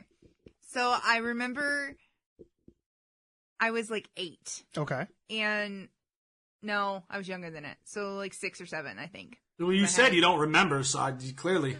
Yeah. Between 6 and 8. Oh, You might be making this stuff up for all I know. No, I still have the proof. So, Okay. my mom didn't have a lot of money. Sure. And so Santa Claus would bring us one big gift each year, and then that would be it. Well, she worked third shift. Hey, kids, I got you this box. Y'all all can share it now. Yeah, you get one side, you get one side, you get one side. There was one thing that I was like, oh, I want a Barbie house because all my friends had a Barbie house. Sure. Well, Mama didn't find, the Barbie house that everybody else had. I don't know where they found this Barbie house, but Grandma and Mom sent me to bed, and then, like, as soon as they got everything set up, she comes in. Look, Santa Claus came. She was more excited than I was. I was sleeping. Yeah, it probably took him like 6 hours to put that shit Like, together. He was like, you better be happy about this It shit. all came together. Oh, okay. But they set it up on TV trays Oh, in the okay. living room, and they had all the lights off. Just the Christmas tree was turned on, and they had this. It sits about 3.5 feet tall. Nice. And so they had it all set up, and they had like all the little. Came with like dishes and plates and bedding and furniture and all the whole 9 yards. Mm-hmm. Took up 5 TV trays. It's huge. So my mom comes in and she, like wakes me up and I'm walking out there and she's like, look what Santa Claus brought. And I just remember the lights were on the tree and it was glowing onto the Barbie house. It was the coolest Barbie house I'd ever seen. I was so excited for it. It was like 4:00 in the morning. I'm like, can I play with it? Can I play with it? Can I play with it? And Mom's like, yeah, and we did Christmas at 4:00 in the morning. And then we were all tired by, 7. So we went and we passed out and then we got up and we played with our stuff a little bit more. And it was really cool. I still have it today. Nice. I don't, use it often. I've since put it away for my kids that You have go home and play coming. with that shit tonight, though. Whatever. Shit, you talking about you go home and play with that shit If tonight. you put it away, can I play with it? No. Only Certain people got to touch the Barbie house, okay? I was Like, waiting you for had- the it was plot a twist, High honor here if you got to touch the Barbie house. I was waiting for the plot twist because I was waiting for you to go, like, yeah, and then they went and got me this, like, knockoff, like not Barbie, it's like Brenda's Playhouse or some shit where they look like Barbies, but it came from like the Dollar Tree or some shit. No. I was expecting her to say the like. plot twist is that I'm 27 years old and it's still sitting in my closet at my house in perfect condition, just waiting for Did you see all my Spider-Man toys? in the my other future room? children to be old enough to play with it. No, I thought the you were kids. going to say she had it until like 2009 and it got, foreclosed because the housing bubble or something. Right, yeah, I know, yeah, Barbie. No, we packed that bitch up and moved it with her. Right, Barbie got laid off and her 401k Wells got Fargo stolen. took my dollhouse. Right. Oh my God. Wells Fargo. No. No, the plot twist is that I saved it and I kept it all these years. Nothing wrong with that. And I think that it's You're gonna be really that cool. mom. I You're am. gonna be you're gonna be the dad from the Lego movie where it's like, don't touch none of my shit, don't move nothing. I got This is this how all you set play up with right. them. No, she can't wear that outfit. This is to be looked at and not touched. It's gonna be that episode of Seinfeld where Jerry just wants to play with the toys. yeah, exactly. He's But with okay. the girl just to play with the toy. Yep. All right, Francie, what's our next question? Next we have, sent by Besotted Geek at Besotted Geek Pod on Twitter. Best and worst Christmas movie. Die Hard doesn't count. Who wants to go first? I already know mine. I'm going before Mel. I know that. So Okay. just Die in case Hard we say too. the same thing. No. That does that None take of the place during Die Christmas? Hard franchise. Yeah, I can think count. that's a And blanketed, yes, the second yeah. one is also during Christmas. Okay, The yeah. first two are. The third and fourth are actually during summertime. Okay, that's fair. Well, fourth is during Independence Day, but Yeah. Okay. So far, all day. Then it's a toss up. I don't know if I should say this because I might end up stepping on one of your guys' answers, but No, go ahead. it'll be a toss up between, of course, National Lampoon's Christmas Vacation and Home Alone. Like one of Okay. those two. as your I can't- best. Yeah. So what All would right. you say? What would you say would be your worst then? Worst Christmas movie. Mhm. Yeah. Do any of those straight to DVD Home Alones take place during Christmas? Probably. I think they're all during Christmas. Yeah. No, I think if that's- I'm gonna say though, probably I've like only seen two of them. I'm probably gonna get some shit for saying this. I'm gonna say the Santa Claus. No, What? no, because I don't like that movie either. I don't like the Santa Claus either. So Oh, you I, both bestill my heart Yep, and I stomp know, on I it. know. Amber loves that No. movie too. She loves Oh Tim my Allen. No, God. I can't stand him. Oh my god. Okay. I don't even like Tim Allen. I Yep. like him in two things. I like him in Home Home Improvement, Improvement and and I Santa like him in Claus. Santa Claus. Okay. You don't like him in Toy Story? Yeah, I like him in Toy Story, but I don't have to see his face. Nah, there you go. Okay, so I'm gonna do mine so Mel can't steal my answer. Okay. So I'll go with my worst first. My worst, and Mel already knows this. My worst Christmas movie is Jack Frost. I fucking hate that movie. That I love Michael Keaton, but that movie is so terrible. That whole oh wow, real quick, T Money, he said that his worst is Jingle All the Way. Or two. Oh, there's a second one? I didn't even Yeah. know there was a second one. Oh, goddamn, yeah. Or Jack Frost 2. Damn, there's a second one to Jack Frost as well? And best would be the Grinch. Now, which Grinch? The cartoon? The Jim Carrey version? Okay, Jim Carrey version. All right. Yeah, no, my worst would definitely be Jack Frost. I can't stand that movie. But my best, and I hope that your best is more redeeming. I had to really, really finagle, but you remember how I said I love Michael Keaton? Uh-huh. Batman Returns. Batman. Boom! Yes. Boom! Batman Returns takes place during Christmas because they have the Christmas lighting ceremony, the tree. Yeah, Batman gets framed for knocking off the Ice Princess. Yep, Batman Returns. Best Okay. Christmas movie. Boom! Okay. Boom! Okay. Mic drop, end the podcast, turn it off. All right. No. Oh, I get to go pee now? All right. All right, Mel, what's yours? I give you. real quick. Alternate best was Trading Places. Almost picked Trading Places, actually. And then I thought of Batman Returns, and I was like, all right, go on Batman. Oh, that's a good one, too. Trading I Places thought is about good. that. That gets an honorable Oh, mention. that's Yeah. a good movie. But Okay. what about yours? So, my absolute all-time favorite Christmas movie. Mhm. We're going to do Don't the say favorite it. first. Don't say what I think you're going to say. I got a feeling I might know what it is. But go ahead. is it? No, go ahead. Am I I'm that curious. predictable? Jesus. No, I got a feeling. Okay, my all-time absolute favorite Sure. is Frosty the Snowman. I would have not picked that. Okay. No, Okay. not saying it's bad. That's not what I thought you were going Right, to say. that's not what you thought I was Okay, going to say. What do yeah. you think I was going to say? I thought you were going to say like Elf or like Oh my god, or that's like- actually my worst or a Christmas Christmas movie. Carol. That Oh. Christmas Carol. That's you shoot your eye out. No, that's that's a Christmas story. story. I And always that- fuck it up. Story. Yeah, story. That is yes. my worst. Oh, really? Elf and Christmas Story are my worst two favorites. I absolutely Wow. cannot stand them. And my third worst is Home Alone. Okay. So I had three bad ones. Really? You don't like Home Alone? Oh God, no! Can't stand that movie. But And Macaulay Elf- Culkin is so... Exactly, Macaulay fucking Culkin. I can't stand that kid. No, he was great in the He's first one. bratty It's- and horrible, and He is bad as just shit. an asshole. Yeah, He- is bad no. as shit. You can tell, like, in the first 5-10 minutes of that film that he is just shat on. Yeah. And how bad is his family when he really gets left behind? Like, Yeah, that's horrible on them, but at the same time, he's horrible to them. Well, he's probably horrible because they were horrible to him first. And He's like, they never loved me. the an way eye for I an wanted eye, them man. to. An eye for an eye. Nah, man. Nah. And Elf, I do not like Will Ferrell. I do not like Will Ferrell. I do not like Will Ferrell. So If Elf you say that is- 3 times, he'll come out in your mirror. Don't. Oh, yeah, careful. No. I'm gonna punch him in the Oh, face. no. Real quick, apparently Jingle All the Way 2 stars Larry the Cable Guy. Jesus fucking Christ. Oh man, I thought Arnold Schwarzenegger and Sinbad together was bad. Jesus. Wait, there's a sequel? I Yes. guess so, yeah. I didn't know. It's awful.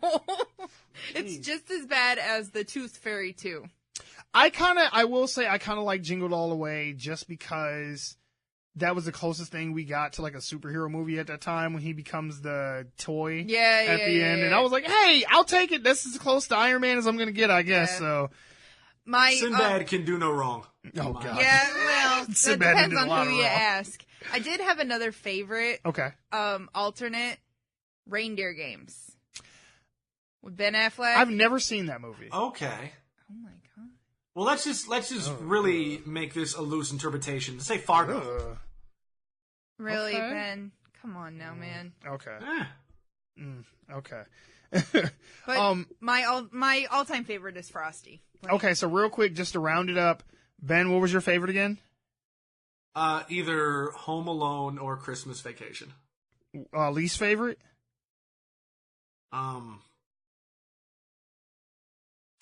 I forgot what you said already. I He forgot. what I can't even said, remember too. what he said. Yeah, I don't like it so much. right. He just blocked it from his memory. Well, I know. You know what? I have another one I don't like. It's Sure. probably going to get me some heat. Nightmare Before Christmas. I hate that movie too, so he's I think good. you said the Okay. Santa He Claus. did say the It Santa was the Claus. Santa Claus. I did say That's the what it Santa was. Claus. Yep. Okay. Wow, you don't like Nightmare Before Christmas? Okay. My favorite was my honorable mention was Trading Places, but favorite was Batman Returns. Least favorite was I just forgot mine too. Jack Frost. There we go. Jack Frost. Yes. We don't like him so much. We don't I want to know. acknowledge I they love exist. Jack Frost. I don't know what either one of y'all are And talking then about. of your And then your man 9 likes favorites, Jack Frost which too, was still jacking. Frosty Frosted will Snowman, forever be and then number your one. least?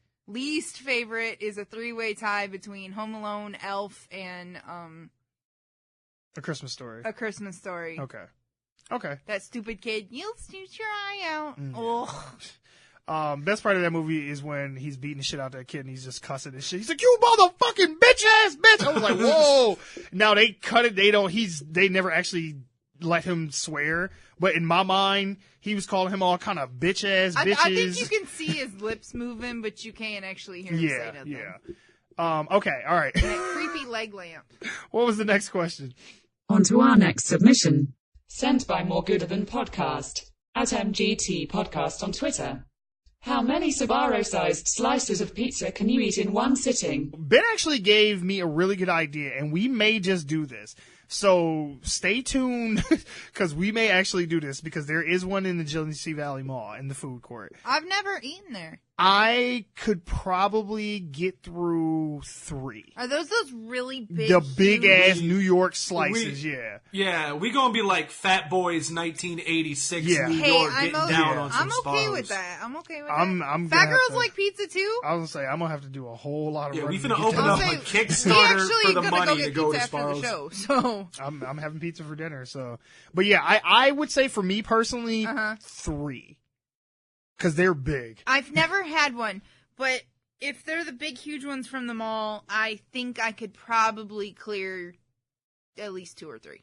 Okay, maybe 4 if I'm really hungry It depends. and I'm not drinking anything. I would say it depends on if I'm drinking anything. Yeah. It also depends on if I'm really hungry, but not to the point where I haven't eaten all day. Sure. Because if you get to that point where Yeah, you you start haven't eaten shrinking all your day, stomach, then yeah. you can't eat. You eat half and you're Right. done. What about So- you, Benoit? How many do you think you can put away? One more than you. Oh, wow. Well, Challenge. damn. Yeah, I know. So I've put 5? on 20 pounds in 2 years. I'm going 5. Okay. All right, 5. You know, and like I said, too, it would depend, like, or can we just do straight pepperoni? Does it got to be, like, multi-toppings? Oh, yeah, is there going to be a shit ton of Because toppings? that's gonna dictate how much that's gonna fill me up, so. Yeah. I would assume it's always pepperoni unless otherwise specified. Okay, that's fair. Default setting, pepperoni. Yeah. At least the default setting's not cheese. Yeah. Well, because Ben, he gave me the idea of that we should go do it and film We it. should. All right, And then, I'm like, down. put it on YouTube. I'm down. And I was like, yeah, we just have, like, a pizza eating contest. Right, brought to you by, Sparrows. I'm Sure. always gonna fuck it up. Sabaro. No, I don't think it's whatever. Somebody correct me with the pronunciation. Well, that's the way that it's spelled, so. Yeah. Well, yeah. Okay, we're going to have to talk once we stop recording this because I got another idea. Okay. But yeah, that is all the questions that we have for this week. We actually had a lot more, but I wanted to distill it down to just these 4. So if you sent a question this week and we did not answer it, do not fret. We will answer them next week. So don't worry, we will get to you Providing eventually. that we don't have a giant list next week. Right. Well, Well, I'm we just keep a rolling yeah, list. yeah, it'll just be a rolling list. Yeah, so don't worry, we got you. Because we do have them weeks where we don't get. Yeah, a ton. So yeah. So no, we got you. No worries. You will be on our show. Yes. All right, Francine, play us out. That was a complete waste of time, but you humans seem to enjoy using your hair jelly for useless endeavors. Alas, if you'd like to send more you can do so on Twitter at giantleap4geeks, or email them to officialoglfg@gmail.com. Now, fuck off.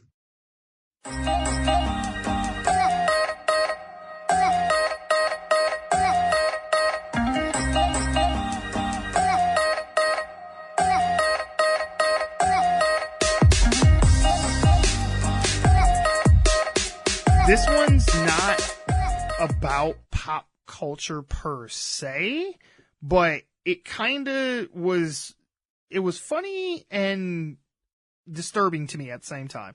Okay, I'm getting this from the today.com. Margaret Shine and Julian Paris, who are both originally from San Diego, fell in love inside a Costco food court. Now, he had a hot dog, she had a slice of pizza, and then they strolled through the aisles together admiring the many discounted goods. And the rest is history. This week, the bride and groom, who now live in North Carolina, flew back to their first meeting place and tied the knot at a Costco in San Diego's Mission Valley neighborhood on Thursday, which also happened to be their 3-year anniversary. Oh, that's kind of cute. It's fitting that these two very practical people should have first met here, brought together by a shared interest in quality discounted goods and inexpensive hot dogs. The wedding officiant, who is a close friend of the couple, said Thursday morning during the ceremony. The bride wore a deep scarlet dress in honor of Harry Potter's Gryffindor house colors, and she held a bouquet of paper flowers made with the pages from the beloved J.K. Rowling novel. The groom wore a blue and bronze tie for his favorite house of Ravenclaw. Now, if this ain't the most trifling ass shit I have ever heard of in my life, I'm sorry. I'm happy for this couple. They seem like nice people. They're a good looking couple together. I'm glad that y'all got to live out y'all dreams, but you got married in a fucking Costco. Like, that is trifling as shit. I'm sorry, but it is. Don't make a face at me. You know that shit. If T Money came to you and was like, baby, we finna get married at fucking Sam's Club, you'd be like, get the fuck out of my house. Like, I'm done with you. That's taking it out of context, though, because these two... They met at a Costco. T Money and I didn't meet at a... Yeah, so what does Sam's this Club, mean? so- Should couples get married at a bar they met? Right. Why not? If you got married at a bar, that is some redneck ass. That sounds like a fucking Jeff Foxworthy joke. You know you're a redneck when... I met you when you accidentally walked in the wrong bathroom. Let's get married on the John. Like, what the fuck? Oh my god. And so what I want to know is, did they like rent this place out, or did they get married while everybody else was still shopping? Yeah, like a man. normal business day. So what they did was they made a section of the store just for their wedding. So like they had like shit set up for like seats and stuff like that, and like a little like arch thing that they stand in front of. I can't imagine that they had too many people come to their wedding. I don't know, man. Well, who did that? The employees? How pissed off would you be if you just come into work and you had to tear down displays and shit? Could you imagine you coming to work and your store manager going like, "Hey guys, we're gonna be hosting a wedding in the store today, so I'm gonna need you to go set up some displays." Like, bitch, you don't pay me for this bullshit. What the fuck? You better tell the motherfuckers to get their friends to come do this shit. Maybe they did. It was some trifling ass shit. They gave them a wedding cake and they gave them like one of them 1-layer sheet cakes that you buy from like the bakery. See, I'd be pissed off about that because. Oh, what? I got my cake. Oh, what? You being at the Costco eating sampler cups, walking up and down the aisles, that's totally fine, but you got a 1-layer sheet cake and that's what's gonna piss you off? No. Yes. The whole funny thing to me about it is, though, they couldn't just have a themed wedding because it's supposed to be Harry Potter themed. Yeah. Like, you couldn't just did that and just been happy with that. It's like, no, we got to do that and get married at a fucking Costco. Like, I support them. You're like I do hardcore dogging on this. They are living their best life, and I am happy for them. It's no but different it's than the trifling. people that get married scuba diving, or the That's actually cool, though. Well, maybe to them, getting married at a Costco is cool. By the power vested in me from aisle 5. Right. Oh. Hey, I now pronounce you husband and wife. Mm-hmm. You may buy toilet paper together. Like, what the fuck? Oh my god! I don't. You may buy toilet paper together. Right, instead of like throwing like rose petals and shit. So they didn't even have to rent like a hall or nothing for the reception. They just walked over to the food court. Yeah. Hell yeah, and ate cheap ass hot dogs and shit. And I'm just like, and it's so funny because like Costco, I'm sure in their mind, corporate was probably like, hey, this is some good PR for us. Like, yeah, we can just piggyback off this and get some free publicity from this. But I'm just like, if I was her parents, I'd be like, baby, don't do this shit. Like, come on. Like, we raised you better than this. Like, you can't be out here living like this. Like, come on now. Like, is Costco like Sam's Club? Do you need to have memberships? Did they register at Costco? I don't know. Cause I don't think. Like, how much does a blender go for at Costco? Like, I don't know if you have to have a Costco. Oh, they had their first dance and shit over by like, I don't know, like over by like the big old cans of nacho cheese. Right, exactly. The surplus bag of fucking nacho chips and shit. Yeah. Yeah, man, they had finger foods, nice beanie weenies, shrimp cocktail. I like the touch, though, of the bouquet made out of paper from the pages of the Harry Potter book. That was the one thing that I was like, that's kind of cool. Like, that's something creative that I wouldn't have thought of, that's not common. And I was like, that's cool. But the whole getting married at the Costco thing, I was just like, good Lord, people. Okay, so you do have to have a membership at Costco, and members are allowed to bring up to 2 guests with them each time they come. Also, then this so they didn't have to RSVP. No RSVP. Yeah. You just so it was them and a best man, a bridesmaid, and then the officiant. Each set of parents. Yeah, and a witness. Yep, there you go. And did are there any photos of this? Did people actually dress up in suits and dresses? Well, the couple did. I don't know about the guests and shit. It's just some random dude and a fucking amigo sitting there watching the wedding. Well, one of my clients from work and his damn amigo, he was watching him at the Costco. It's almost like with those things that they have like set up in like grocery stores where like somebody will be like demoing some kind of like cleaning product or whatever. It's like, come over here, let me tell you about this great thing that we're offering. It's like, nah, I'm good. It's like, what are you doing over there? Yeah, honestly, it's not as bad as having your baby in a Walmart. Who the fuck did that? There was, like on purpose?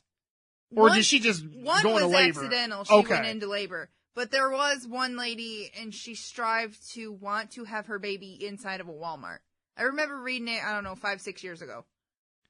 And she went to Walmart, 9 months pregnant, about ready to pop, because she knew that she was starting to have contractions, and she went to the Walmart and just... I would sue her if I was Walmart. It's like, you did this shit on purpose? No. This had to have been like in the Smoky Mountains. This is some middle America white bullshit. Yeah, I don't know. I don't remember where it was, but I do remember she was all excited that she Like, oh no, we live in got to have Tornado her baby Alley and our trailer got blown away. Let's go to Walmart. Like, The trailer got blown away.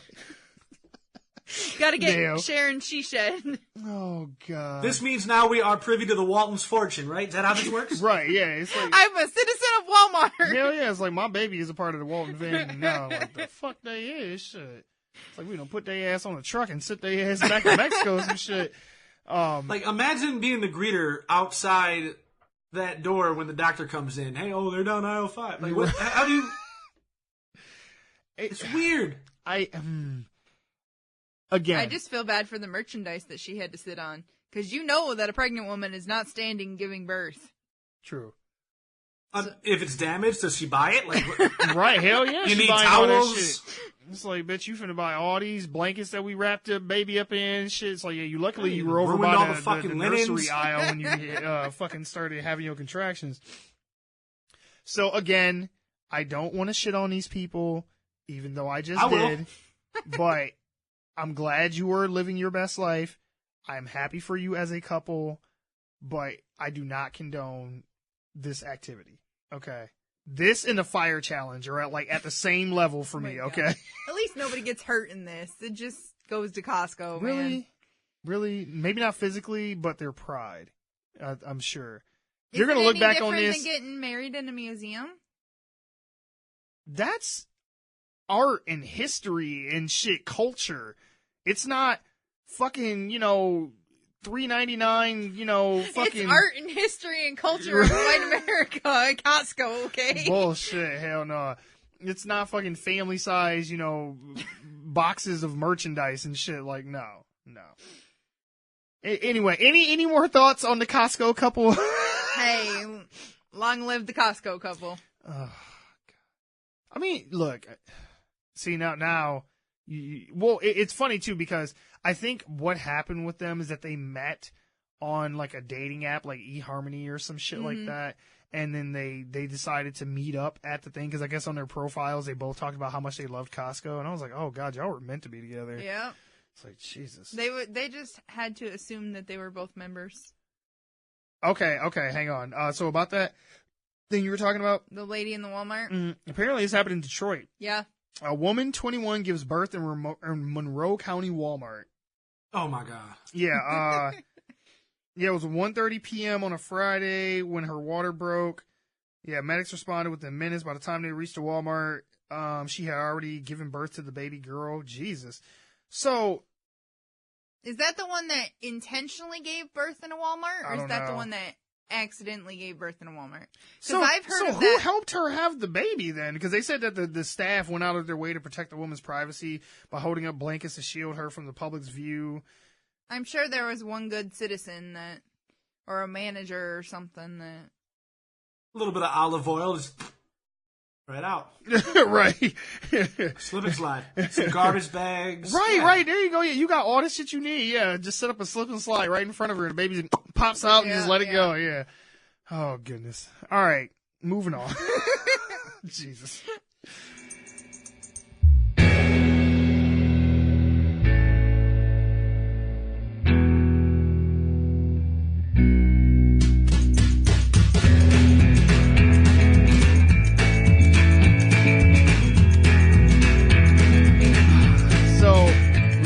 The fun stuff out of the way because now we're gonna go into something that's kind of making me sad. Yes. So this year has been, especially these last few weeks, have been rough. All of our heroes are either being taken from us by death, or in this case, they're getting Me Too. Like they're destroying all of my heroes in some way or another, and that's what's happening to our boy Neil deGrasse Tyson. So. I'm gonna give you the info dump here first, and then I'll explain, or then we'll discuss. So to start off, I'm getting this from Gizmodo.com. It says now this is gonna be a little long info dump, so just bear with me. Following allegations of sexual misconduct and amid an investigation by National Geographic and Fox Broadcasting Company, Cosmos host Neil deGrasse Tyson has broken his silence. While he apologized for making one woman feel uncomfortable, he denied a lingering allegation that he drugged and raped a woman while they were in graduate school together. Caitlin Allers, an associate professor of physics and astronomy at Buckwell University, claimed that during an after-conference event, Tyson followed a tattoo of Pluto into her dress. She also told the blog that Tyson was not someone who has great respect for female bodily autonomy. Tyson said he only just learned 9 years after that she thought this behavior creepy, and that he was, quote, deeply sorry to have made her feel that way, he added. Had I been told of her discomfort in the moment, I would have offered this same apology eagerly and on the spot. In my mind's eye, I am a friendly and accessible guy, but going forward, I can surely be more sensitive to people's personal space, even in the midst of my planetary enthusiasm. The article goes on to say Tyson also addressed allegations by Ashley Watson, his former assistant, that she was forced to quit her job after Tyson came on to her. Watson worked for Tyson over the summer and told Pathos, whatever, that she experienced inappropriate behavior by Tyson that occurred over wine and cheese at his home after hours. Tyson said, I never touched her until I shook her hand upon departure. On that occasion, I offered a special handshake, one I learned from a native elder on reservation land at the edge of the Grand Canyon. You extend your thumb forward during the handshake to feel the other person's vital spirit energy, the pulse. I've never forgotten that handshake, and I save it in appreciation of people with whom I've developed new friendships. At the last meeting in my office, I apologized profusely. She accepted the apology, and I assured her that had I known she was uncomfortable, I would have apologized on the spot, ended the evening, and possibly reminded her of the other social gatherings that she could attend. She nonetheless declared it her last day and then quit. The writer of the Pathos report, David McAfee, also repeatedly surfaced an allegation made by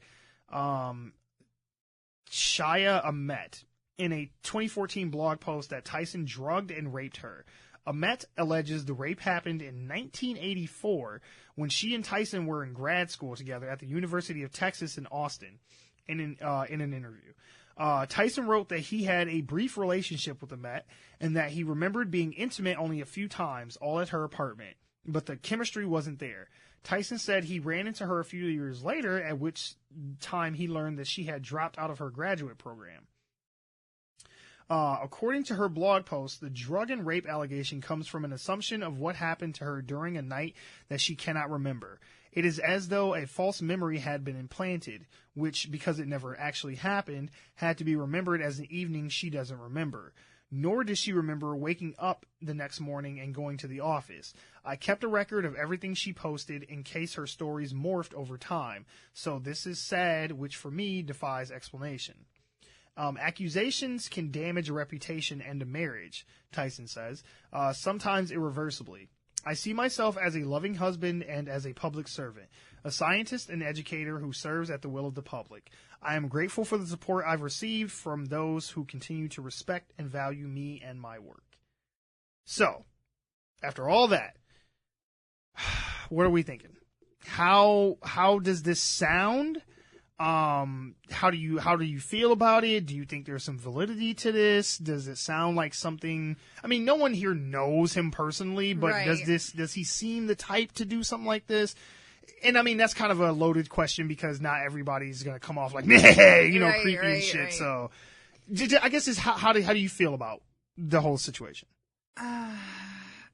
I fully support women who come against with Yeah. legitimate rape allegations. Yeah, and we should preface And everything we're gonna I- say with that. Yeah. I fully support, standing up for those women that will never get justice, for those that have waited too long, for those who were pressured to wait too long, whatever the case may be. I fully support, putting legitimate rapists behind bars. 110%. And as Agreed. a woman, I would expect the same for my nieces, my sisters, my whomever, my daughters. Now, Sure. that being said, Mm-hmm. I do not think that every allegation that is coming about is completely true. Sure. Not that I'm saying that they are completely false either. Right. No. I think that Sometimes these things can get blown out of proportion. Yes. Or yes, Yeah. not in any specific instance, but sometimes it comes down to a line of, well, I can't remember, so it must have been. right, they drugged me or some shit. It yeah. must have been without my consent. Right, some malicious intent was going on. I have to be very careful. 'Cause Yeah, this is no, a very, it's a very sensitive a topic. I very, get it, very I get it. sensitive line. I get it. You know, we don't want to look at our heroes, Neil or Bill Cosby or any, Mm-hmm. you know, anybody that we looked up to growing up. We don't want to see them as doing wrong, so we don't automatically side with the victim. Mm-hmm. But at the same time, we do have people out there that, hey, it's me and my word versus his, and it's been 6 months, 10 years, Right. 60 years. So 30 there's no plus evidence years, yeah. otherwise. Right. So it's it boils down to a me versus him, and sometimes we side with the victim, and sometimes we side with the Accused. accused. Yeah. Mhm. And I'm glad that you're here for this too, because I wanted to have a woman's perspective on this, because I didn't want it to just be me and Ben, just, you know, two dudes just talking Right, about, right. Like I want to be fair and make sure that we're looking at this objectively and not putting our own personal bias into it. What about you, Ben? Like, what are you thinking? What am I thinking? Mhm. I don't know whether or not he raped this first woman, but I do know that she's been saying he's done this for years. Mm-hmm. And it's, when it comes to this whole Me Too movement, yeah, it's going to bring some bullshit out of the woodwork, but it really pisses me off the fact that allegations are only made credible once they have more women making the same allegation. One woman says somebody did anything. Mhm. Nobody seems to care. Yeah. It takes multiple women in all these situations to come forth and say something. Mm-hmm. Typically before anything's even brought forth. Sure. And I don't know whether or not he raped this woman back in the 80s, but these other reports or these other allegations these other women have made against him seem plausible. Mm-hmm. From what I've read, they seem credible. Mm-hmm. And some of these explanations that he's given come across as, oh, well, I kind of did what they were saying, but it wasn't like this. It wasn't with this intent. And I ain't gonna lie, man. You're an astrophysicist. You're hella smart. I don't think you're socially ignorant. Sure. Yeah. I think you've done some things that have made women uncomfortable. Sure. And you can't brush that aside as, oh, well, no, I didn't mean to. I'm sorry. No. Yeah. Nah, dude. You know better than to have done. I think he's done. I can't say about the rape. Sure. But about the whole handshake, I learned this at a tribal thing. No, I think you flirted and came on to a woman and made her uncomfortable. I believe her. Yeah, in that specific example, it seems like he was trying to hit on her and it didn't come off, or she didn't get the reaction that he wanted. Right. So he was just like, oh, well, you know, I'm not like that. You know, kind of like if you've ever seen somebody hit on somebody. With him? And why did she go up to his apartment? Well, because she was working for him. Right. How often even as a man with a man who's a boss, how often have you been intimidated into like not saying no because you think this could affect your... Oh, yeah. Oh, absolutely. Oh, yeah, especially when it's somebody who's in a position of power over you and they're a celebrity on top of that, you know, where they have influence and stuff, yeah. And But he's so charismatic and charming that if you were to do something and you were to say he did this, people off the top might just not believe you. Immediately And that's the dismiss exact you. reason why some women don't ever come out. right. Yeah. Absolutely. And then I mean, And it that goes was the back to what big Mel was thing saying. with Bill Cosby, is that Yeah. a lot of people were like, well, who's going to believe me? It's fucking Right. Bill Cosby. Right. there is a statute of limitations, as in, if you wait so long, it only makes you seem less credible when you finally come out. Yeah. But you don't know what these women are going through. No. That's true. Well, That's true. unless you've been Which is through why it. I say all allegations need to be taken seriously and investigated. Yeah, no, I agree. I think Okay, I will say for the handshake thing, I will agree with you there. It seems like... Well, it's more than just that. She says he was, like, kind of, like, in a tank, like, undershirt. There was music going. Like, he was trying to seduce her. Yeah. They were drinking and shit like that. And it doesn't surprise me. And there's another woman, Caitlin Ellis, who said that he touched her skin. Yeah. Inappropriately, and he wrote it off as, oh, well, she had a tattoo, and I was just trying to take a look at it, so I looked under her skin. Yeah. No. Like, no, you don't play it off like it's innocent. Yeah. Don't play it off like you're ignorant. You know you did something that made her uncomfortable. And you might not have known at that moment she was uncomfortable because it was in a public place. You're fucking, Neil deGrasse Tyson. Is she going to call you out right then and there for doing that shit? No. Maybe not. Like... I don't know whether he raped this woman, and the fact that she says, he raped me, but I don't remember it because he, like, gave me what I thought was water, yada, yada, yada. And then him turn around and saying, we dated or had a relationship for a little bit and got romantic a few times. Mm-hmm. But we didn't have chemistry. Like, that sounds like I'm more inclined to believe her with being drugged or just being drunk. Maybe she wasn't drugged. Maybe they were just drunk, and so he fucked her. And she didn't want it, but she was drunk. Sure. I'm more inclined to believe they hooked up one night, and she was taken advantage of, than for him to turn around and say, we dated for a little while, but it didn't work out. Like, that sounds to me like I'm more inclined to believe her over him. Well, I mean... I really am. I will say to that point, the rape... But given the allegations, too, of... this former underling of him who she quit after the incident at his apartment over the woman whom he touched inappropriately. Maybe it wasn't sexual. Sure. But it was totally inappropriate. Like, you need to take all this in consideration. Very similarly to what just happened with our new Supreme Court fucking Justice Kavanaugh.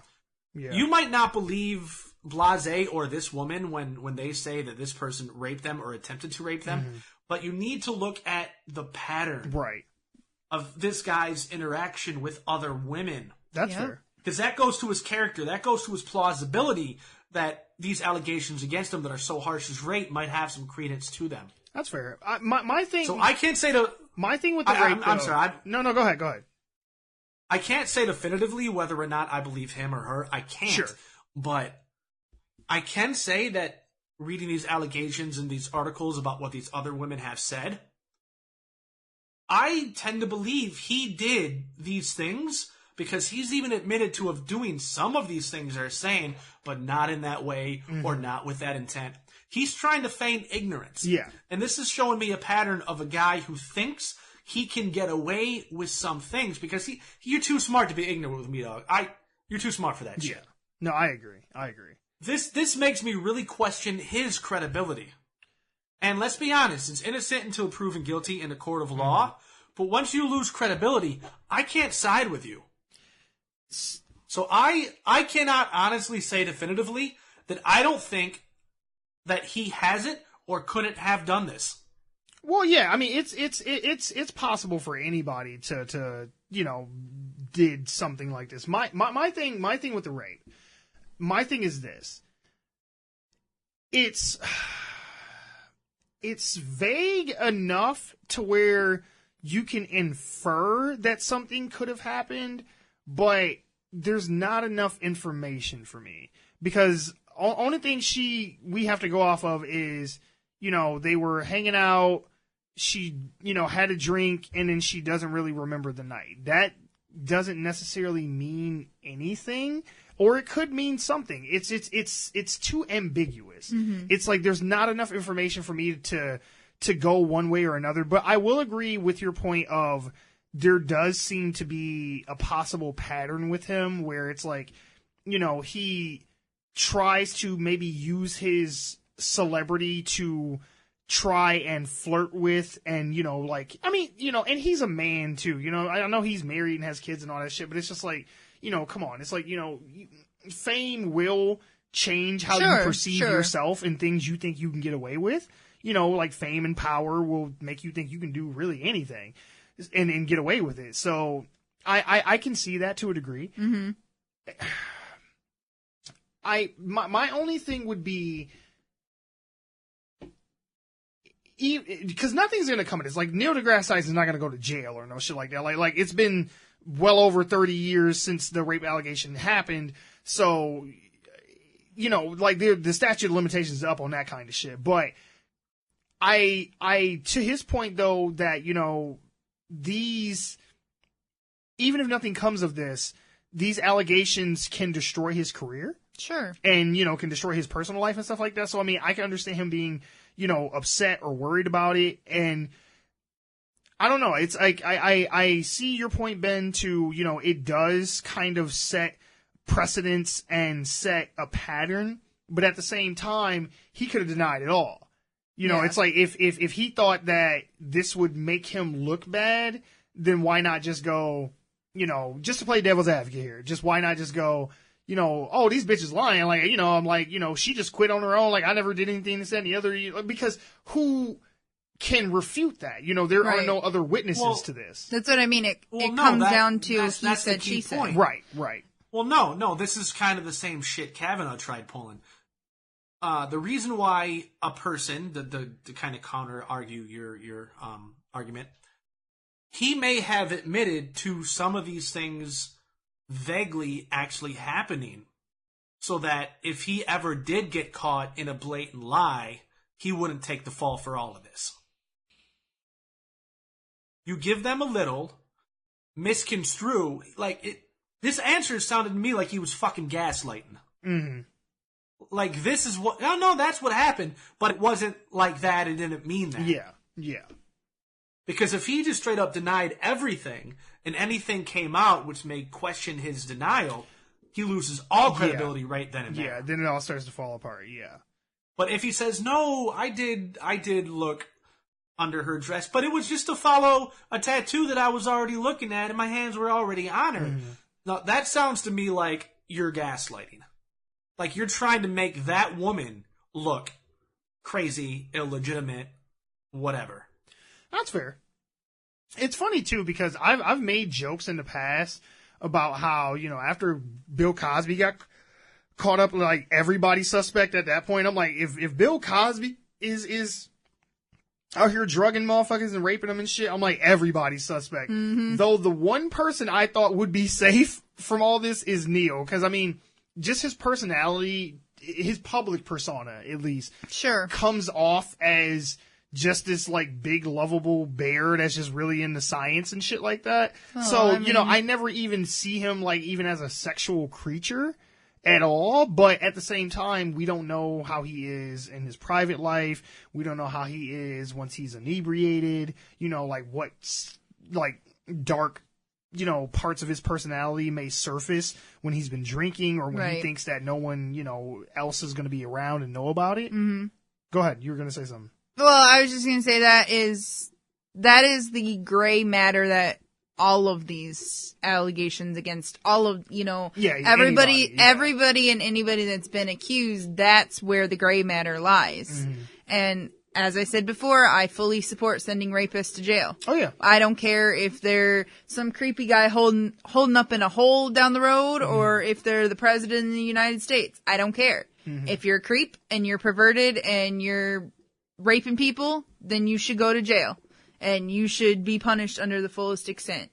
If you're not, and you are unfortunately in the small percentage of people that are innocent and getting just railroaded because they know that somebody can get money out of you, that's just as bad.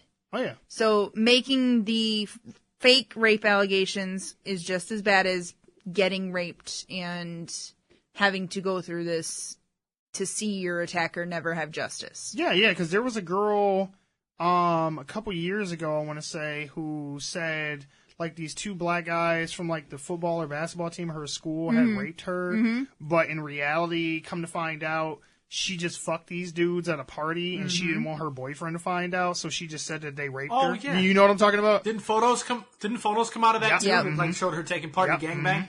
Voluntarily. Yeah, there was text messages, I think, that and come shit out. like that, yeah. She arranged like, she all bought of a ticket it. to run that track. Yeah. And then she turns it into, oh, I was raped and this, that, and the other. Or, you know, shit, just take it all the way back to Emmett Till, you know, like he was beaten to death and killed because, you know, some white lady said that he whistled at her or was catcalling her or some shit when that never actually happened. So it's like there's precedence for both. There's instances where people have come out and said something and it was true and, you know, justice was not served to them. And then there's instances where it was, but then there's also the other side of the coin where there's people who are either fame chasing or just want to, you know, tear somebody's, life down or whatever. So, I mean, and we don't know, you know, this is all just conjecture. We'll never know probably the truth. Right. But one thing, I mean, I guess we'll see what happens, but I am worried that no matter what the outcome, good or bad, there's always going to be a contingent of people who are always going to believe that he is guilty. So even if he comes with like irrefutable evidence, like, oh, such and such was, you know, there, you know, I got a daily planner with where I was this day, you know, back in 84 or whatever. It comes down to it's either going to be believed or not. Right. And once somebody has made the accusation, it sticks. Yeah, it never goes away. And unfortunately, we do live in a world where public opinion matters. Yeah. A lot. Mm-hmm. And as with everything else, you have a firm decision about either yes or no. Right. So either you support her or them, the victims. Sure. Or you support the accuser. Right. And you're going to do it for whatever reason. Yeah. But well, go ahead, Ben.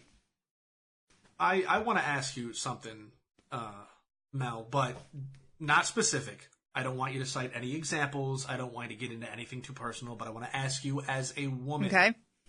Have you ever been in a situation where around a man or because of a man, you felt uncomfortable, abused, yes, assaulted? You know how many women in this world would answer yes to that, but don't ever speak up? That is true. That's a good point. If there's any one thing that this Me Too movement has taught, and I'm 100% serious, I will fucking fight if anybody tries to argue against me for this. The Me Too movement has shown me that as society, we failed because we have not taught our men how to treat a person, more specifically a woman, nor have we taught a woman how they should be treated. I agree.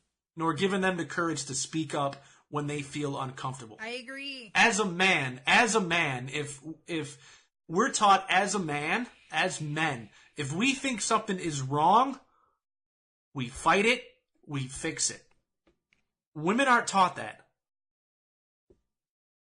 No, I because agree. of it, they for too many years. Because of that, they don't speak up, and sometimes it gets so internalized they justify their own behavior as reasoning for them being it's shat. like, oh, maybe I shouldn't have went over there. Right. Maybe I shouldn't have this, that, and the other. It's like, that doesn't excuse that kind of shit. Be like, well, I consented this far. That must mean that my consent extends X, Y, Z, which it does not.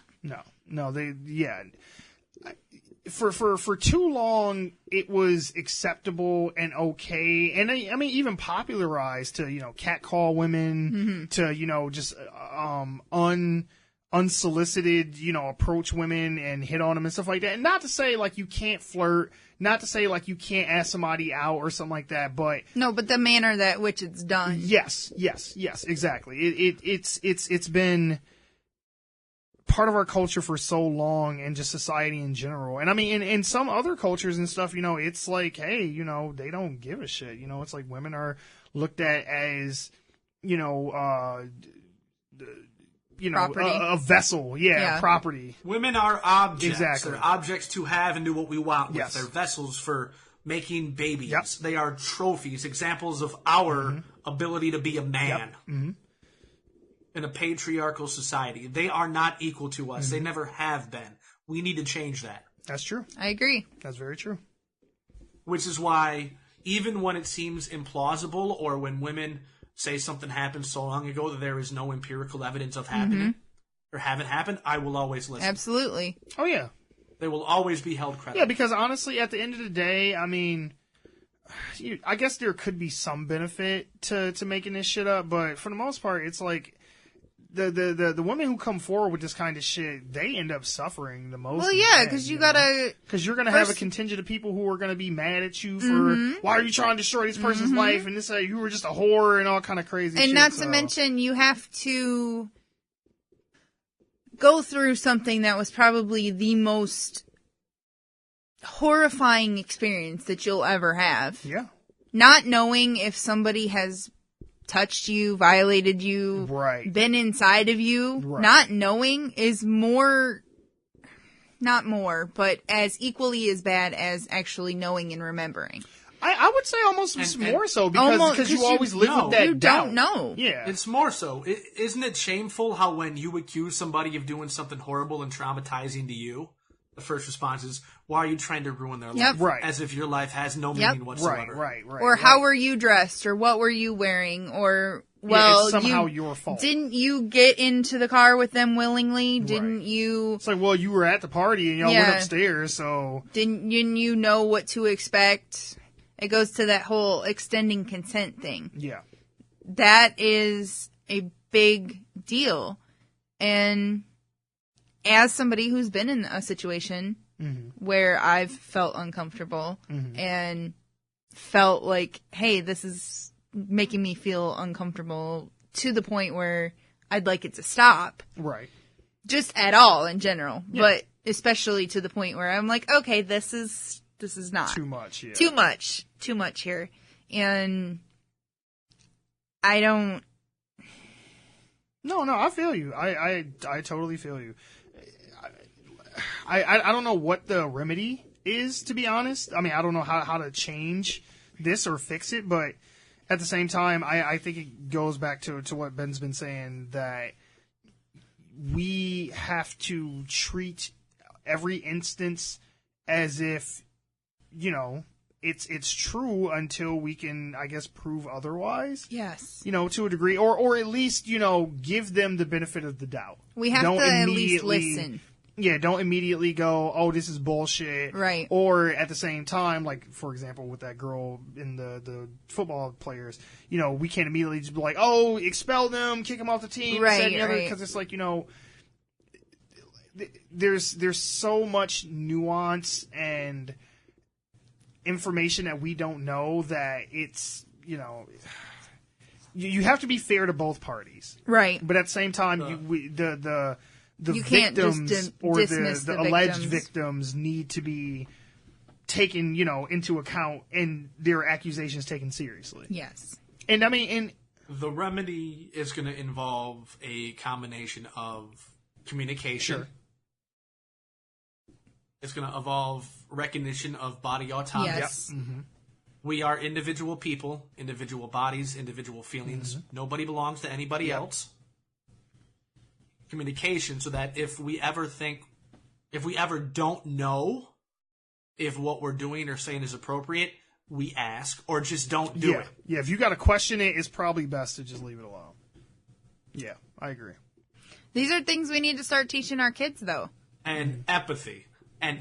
How would we feel if somebody did this to us, or if this happened to somebody we cared about? Understanding.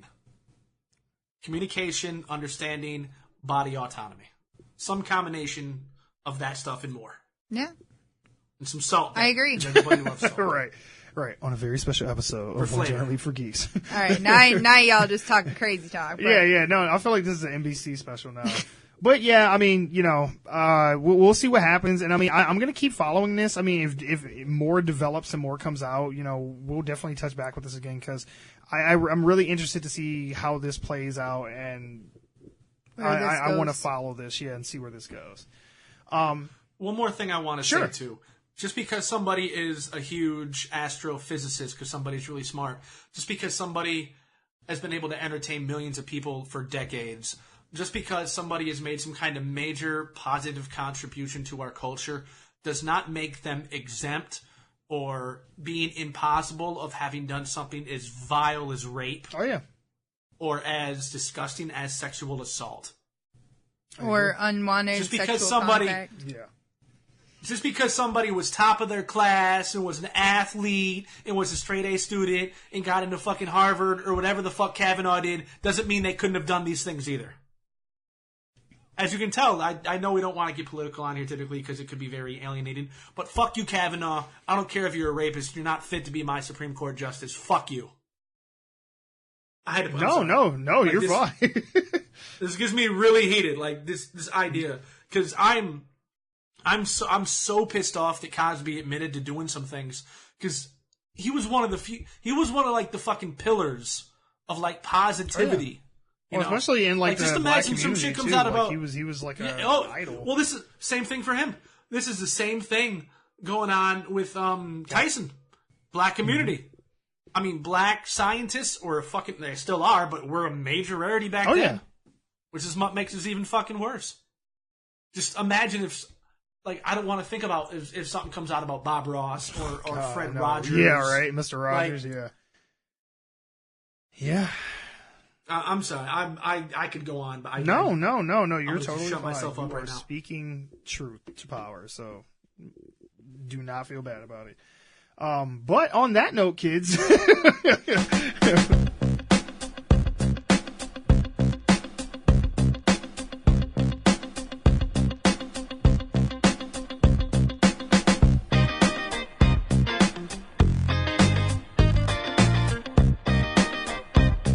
All right, kids. So we have a review for you today.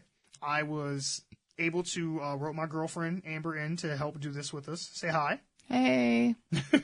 We're going to talk about the chilling adventures of Sabrina on Netflix.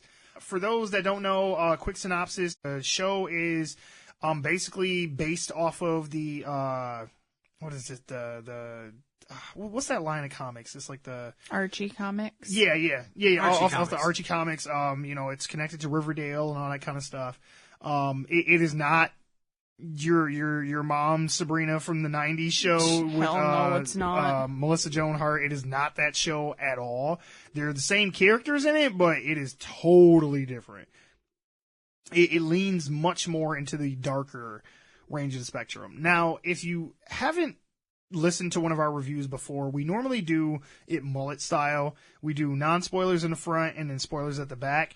But we won't be doing it that way this time because I don't know how to talk about each episode without spoiling something that happened in the prior episode because it is serialized and each episode leads into the next. So it's going to be full spoilers ahead. So if you have not seen the show, do not listen to this. Go watch it, come back and listen to this. But you have been warned. Insert spoiler siren sound here.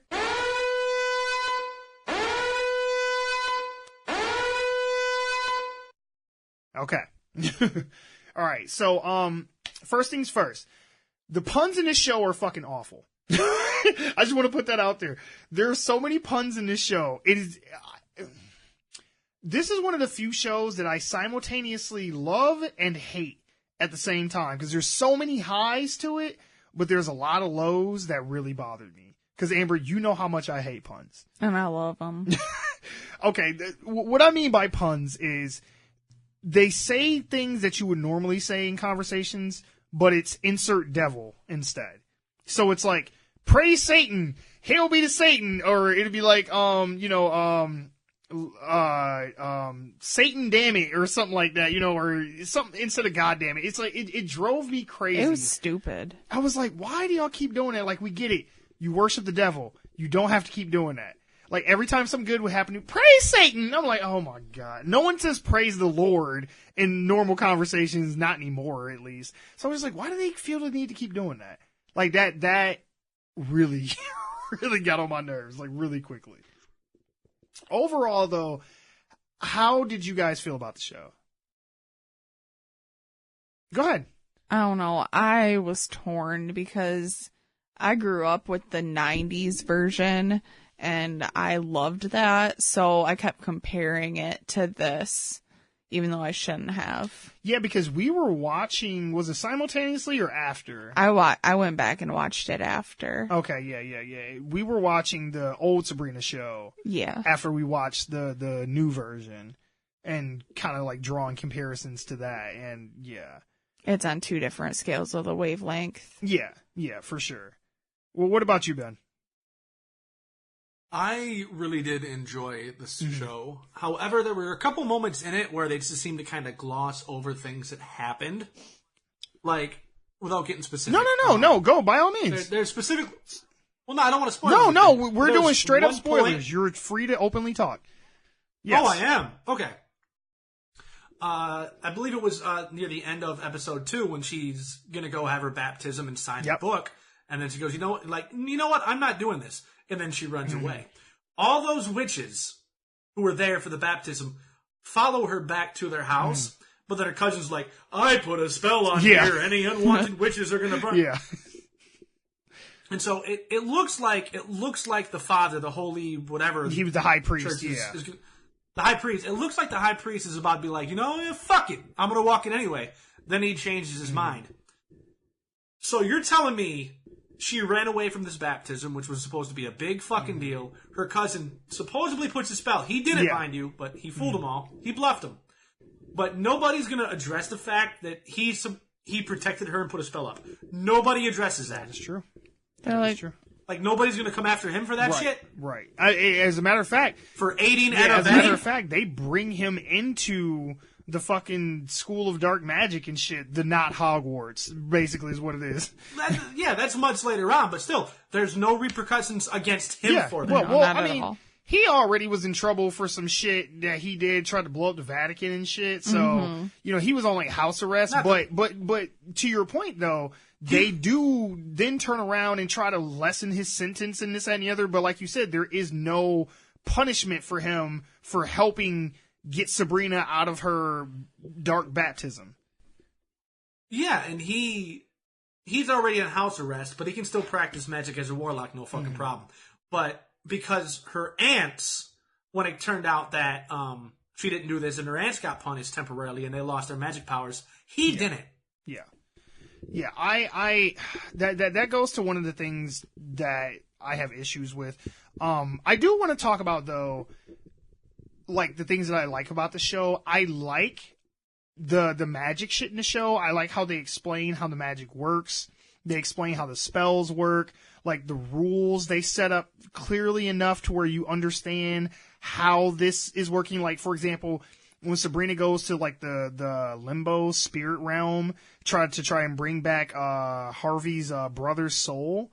Like I liked how they worked that out and explained like, well, this is like limbo for like humans and mortals, like witches can't go there and yada yada. Like I like all the lore and stuff to the show and how they set up, how the witches existed in this town and the history they had with the people there. Like, all that stuff I thoroughly, thoroughly enjoyed.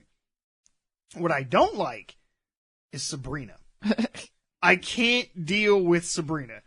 I get it, and I especially wanted you on this episode because you, as far as I know, still are a woman. Right, just checking. And, I wanted to get a woman's perspective because, I mean, you were once a teenage girl and, you made dumb decisions and stuff like that. Does Sabrina's character, to you at least, does she come off as just willfully ignorant or selfish, self-indulgent, cocky? Yes. Because I was just like, is this just a thing? Or is this something specific to her?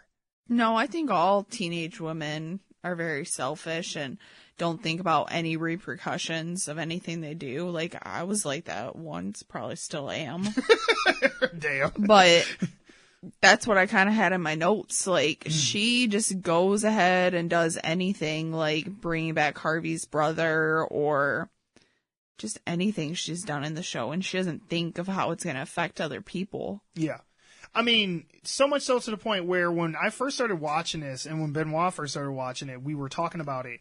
And, we were both like kind of scoffing at the fact that she like declares within the first couple episodes, like, I'm going to defy Satan and, I'm going to take down the devil. And it's like, are you fucking crazy? Like, and everyone around her is like, even, Ambrose and her aunt that doesn't really want her to be in the witch shit or is at least more empathetic to her and why she doesn't want to do this.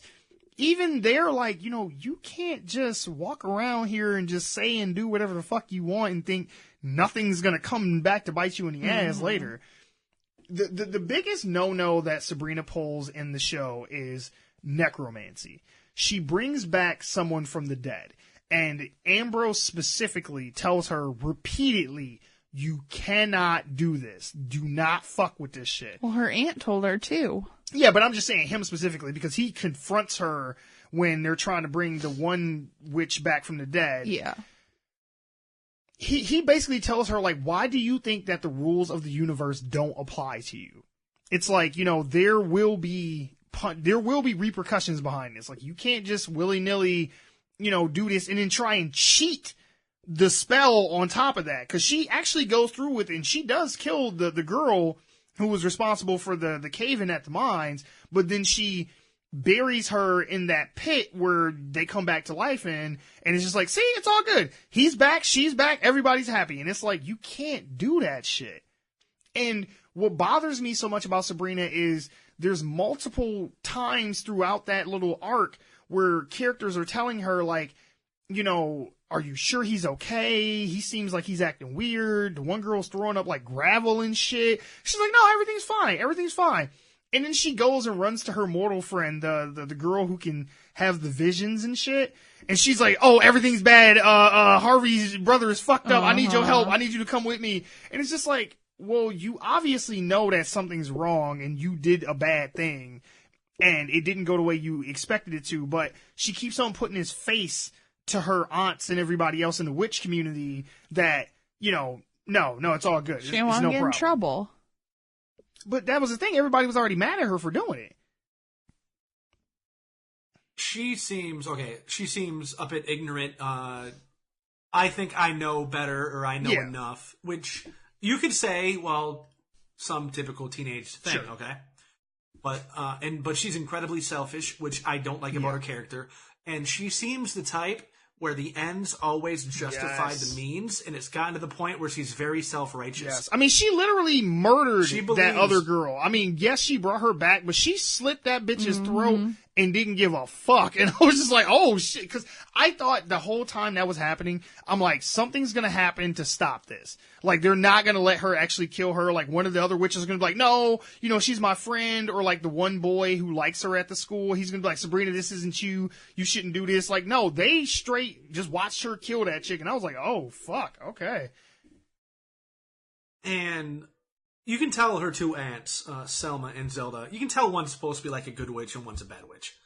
But I think it's weird that, technically, given the canon, or just the way this story works, if you're a witch, by default, you're evil. Period. Because you've been granted powers by Satan. So it's weird to have that dichotomy of the one aunt being a good witch, genuinely means well, supports her, always kind of happy, cheery, not a bitch. It's weird to think of her as a good witch. What's also weird is that she, not her sister, but she knew that Sabrina was baptized by the mortal mother. Mm-hmm. Yep. Okay. And so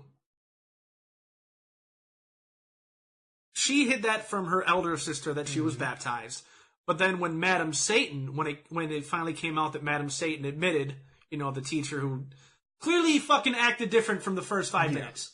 You first see her, she looks like a kind of stuffy, sheltered librarian with glasses. Next thing you know, she's like a hot bitch. Yeah, I was going to say, she made a way big transformation. And nobody questioned that at all. But when it finally nobody notices anything or even really acknowledges that, which I'm like, okay, that's fucking blatant.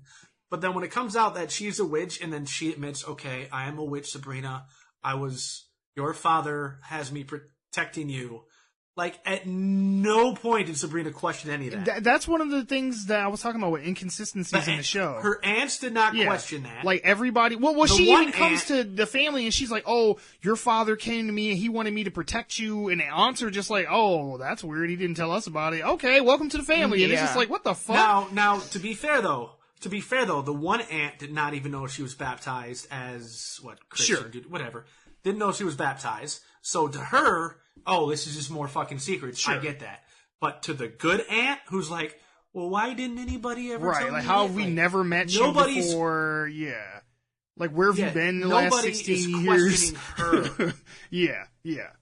And given the fact that nobody's questioning this teacher, Madame Satan, nor did anybody even acknowledge the fact that she literally changed her fucking appearance.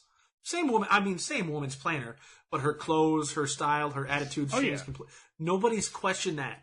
Like, that seems like it's a major oversight. Yeah, that's how everybody in this town is, though. Like, everybody just kind of willy-nilly just, oh, that was weird. Oh, well, just...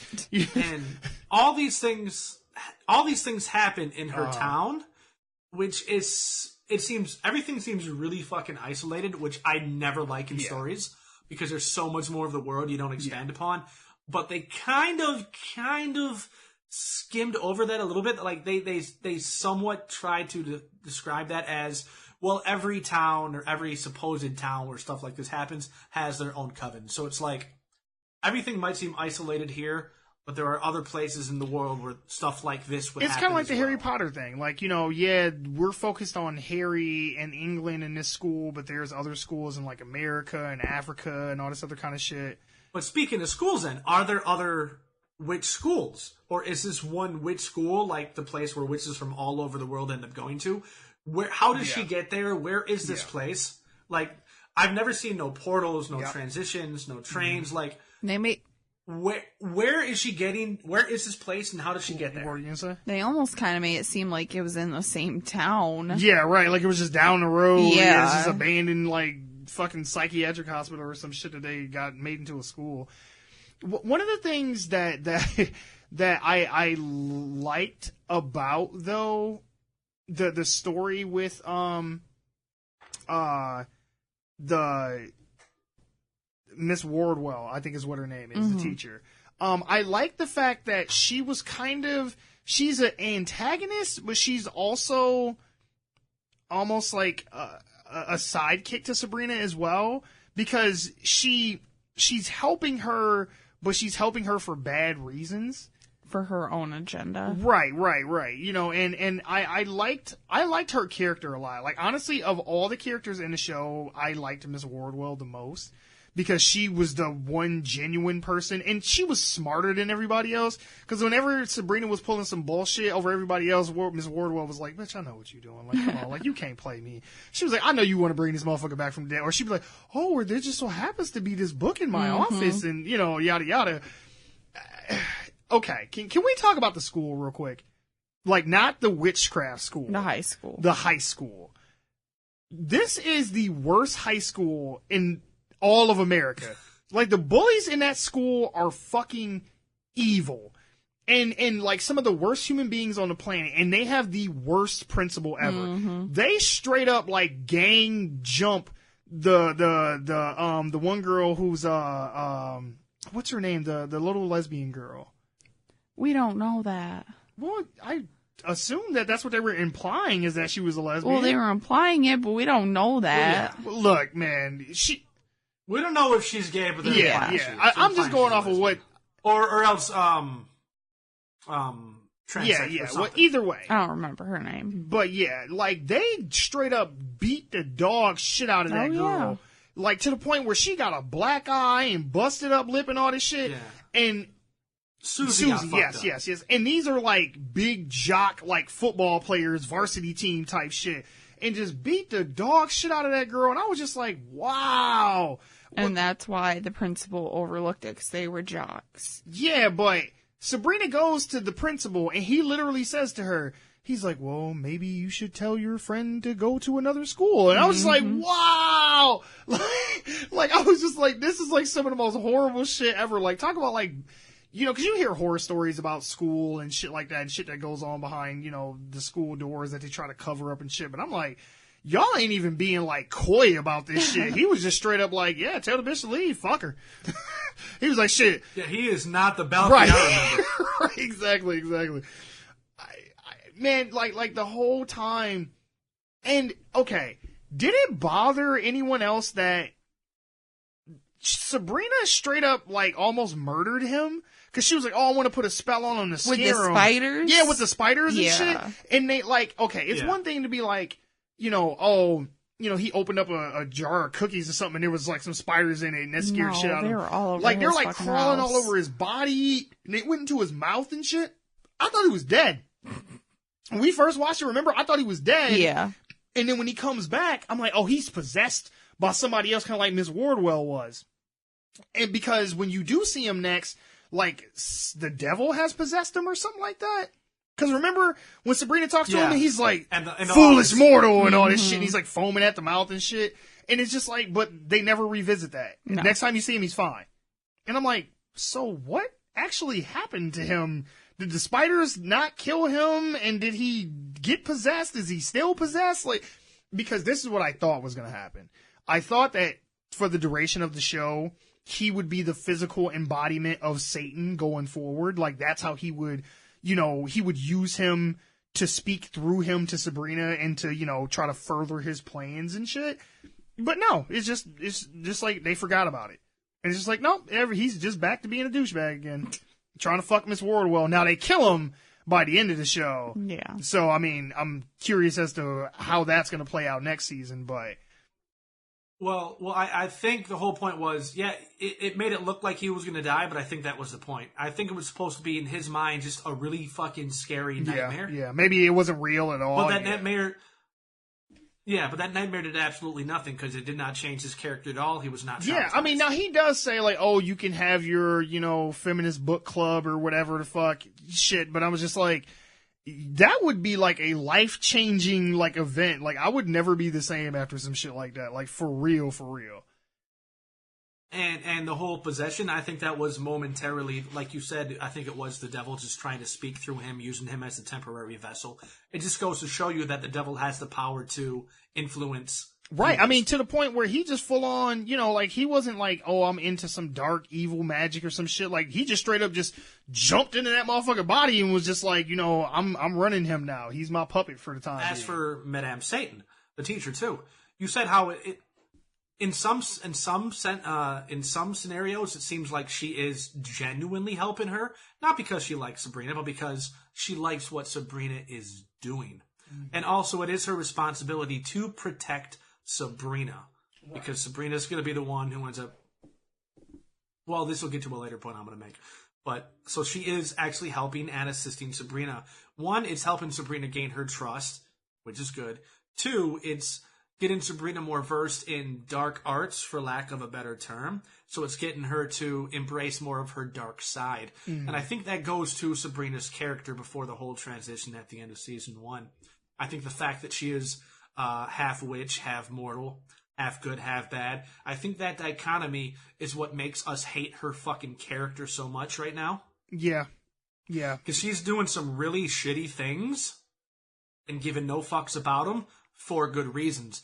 I think that is the whole, like, inner turmoil that she deals with as a character. Yeah. Yeah, that's fair. Like, she's doing bad things for good reasons. That's fair. Yeah, that's fair. That's fair. I didn't appreciate, though, that by the end, I mean, at least kind of sort of seemed like Harvey had kind of forgiven her. I mean, he was still kind of like, yeah, I ain't fucking with you like that. But when she, like, approaches him in the library, he sits and listens to her talk to him. Because I'm like, okay, her whole shtick was, I'm bringing his brother back from the dead because these witches killed him because he comes from a family of witch hunters. And he didn't die a natural death. It wasn't fair for that to happen to him, so I'm going to give Harvey his brother back. Now, everything goes sour, and she has to explain to Harvey what she did, finally admit to him that she is a witch, and then Harvey has to blow his brother's fucking brains out by the end of that. And I'm like, how he saw her and didn't, because this is what I thought was going to happen. Like, I know I'm rewriting the fucking show, but this is what I kind of wanted to happen as well. I figured going forward, Harvey would be a new antagonist against Sabrina. Like, he would learn about his family history and witch hunters and shit like that, and then start actively going after Sabrina. Because they do set up in this season that there is a witch hunter out there killing witches, but it never goes anywhere. Yeah. We never find out who it is, why they're doing it, nothing. They set it up, like when Ambrose is checking that guy's body and he has the mark and all that shit. Mm-hmm. Like, nothing ever comes of it. And I was just like, well, wait, no. Didn't his parents end up dead too? Humans? I think so. Yeah, but still, so that though, lead got severed.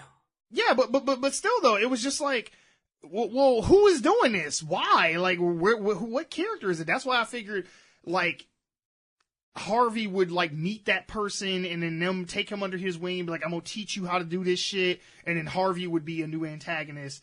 Because, honestly, I don't know how you can redeem this relationship after that. Like, I just don't. Like, where do you go from there now?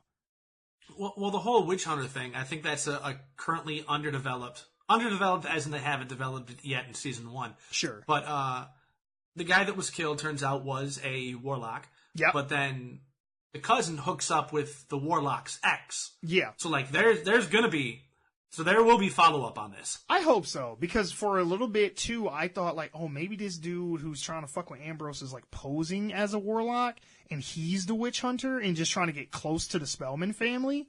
Because I was kind of unsure about his character at first in the beginning. Like, because you remember when we were watching it, I kept saying, they can't hear you now. When we were watching it, I kept saying, like, yeah, I'm not sure about this dude. I was kind of iffy about him for a while. And it turns out he's just a horny gay warlock, you know? Yeah, pretty much, yeah. But also, there was a couple things that I do like, because they left a lot of unopened, or rather unanswered questions for the upcoming season, which, by the way, season 2 will debut on April 5th. But in a few days, come Friday, we're going to have kind of like a mid-season episode, a special. Yeah, it's like a Christmas special or actually winter solstice, because they don't celebrate Christmas. Yeah, that's right. Yeah, season 2 is going to be on April 5th. I'm pretty sure they've already recorded everything. It's in post-production now, I believe. But her one aunt seems to have a bit of a crush on the human who owns like the horror-themed bookstore / restaurant. Yep. Mm-hmm. So that's cool. 2, you can tell by Sabrina's makeover that she's gonna like not fully embrace, but she's totally embracing the fact she's a witch now. Oh yeah, she straight up went like fucking. What was the name of that movie with Nev Campbell, the witch? She looks like one of the sisters. The Craft. Yeah. I was like, she straight up went the Craft by the end of that shit. But she looks more like her actual comic book counterpart now, because she has in the comics, she has that bleached blonde hair and shit like that. So she looks more like the Sabrina from the comics than she did when the show first started. So I'm like, maybe they're finally starting to lean, because the comics, you know, are dark as shit, and there's a lot of crazy shit that happens in that. So maybe they're finally going to start leaning more into that, because that was the one thing that kept bothering me. Like you said, it's the dichotomy and like inner struggle with her. But I'm just like, I don't care about all your high school drama bullshit. I want to see the witchcraft shit. I want to go to Hogwarts and go fuck with these witch sisters and shit. Like, all that's super interesting. All the stuff that happened in the school, it was only ever interesting when the witch shit started bleeding over into her mortal life. Well, I think, let me see, it was the one aunt has got like the mortal boyfriend. It looks like they're going that route. Yeah. She's kind of embracing her dark side. Harvey is like, maybe we shouldn't be together anymore, but you can tell he still really likes her. Oh, yeah. And her two girlfriends are like, yeah, she's a witch, but she's never really been, like, bad to us. Like, you can tell they're apprehensive, but they don't... She's not been dismissed yet. Yeah, and that's what bothers me about those characters in general that, like, accept Sabrina. Because they're just like, well, she's never done anything bad to us, so, you know, she must be okay. It's like, they don't fully understand. Yeah, it's like, no, man, like, she worships the devil. Like, are we missing that point here? As outsiders watching this, we're like, yeah, inherently that means she is evil. But if she's evil, but she's our friend, and she's like literally our friend, like hasn't done anything bad to us and or protected us, are we really going to be loyal? Like how much shit are you willing to put up with and be loyal? Yeah, but we can tell just by her look changing at the end of season 1. She will be slowly alienating her human friends. So that's going to be especially that little like evil wink she does at the very end. She's going to be like the leader of the sisters. Oh yeah. She's going to be the new what was the black girl's name? The evil. Well, she might be the next third sister since the one's still coughing up fucking rock. Yeah, I know. Right. That poor girl. We have the unresolved story about there's a lot of plot points now I think about it. Unresolved story about the witch hunter. Yep.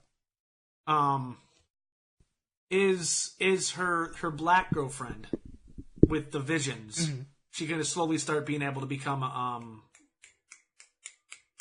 when you see things, a voyeur.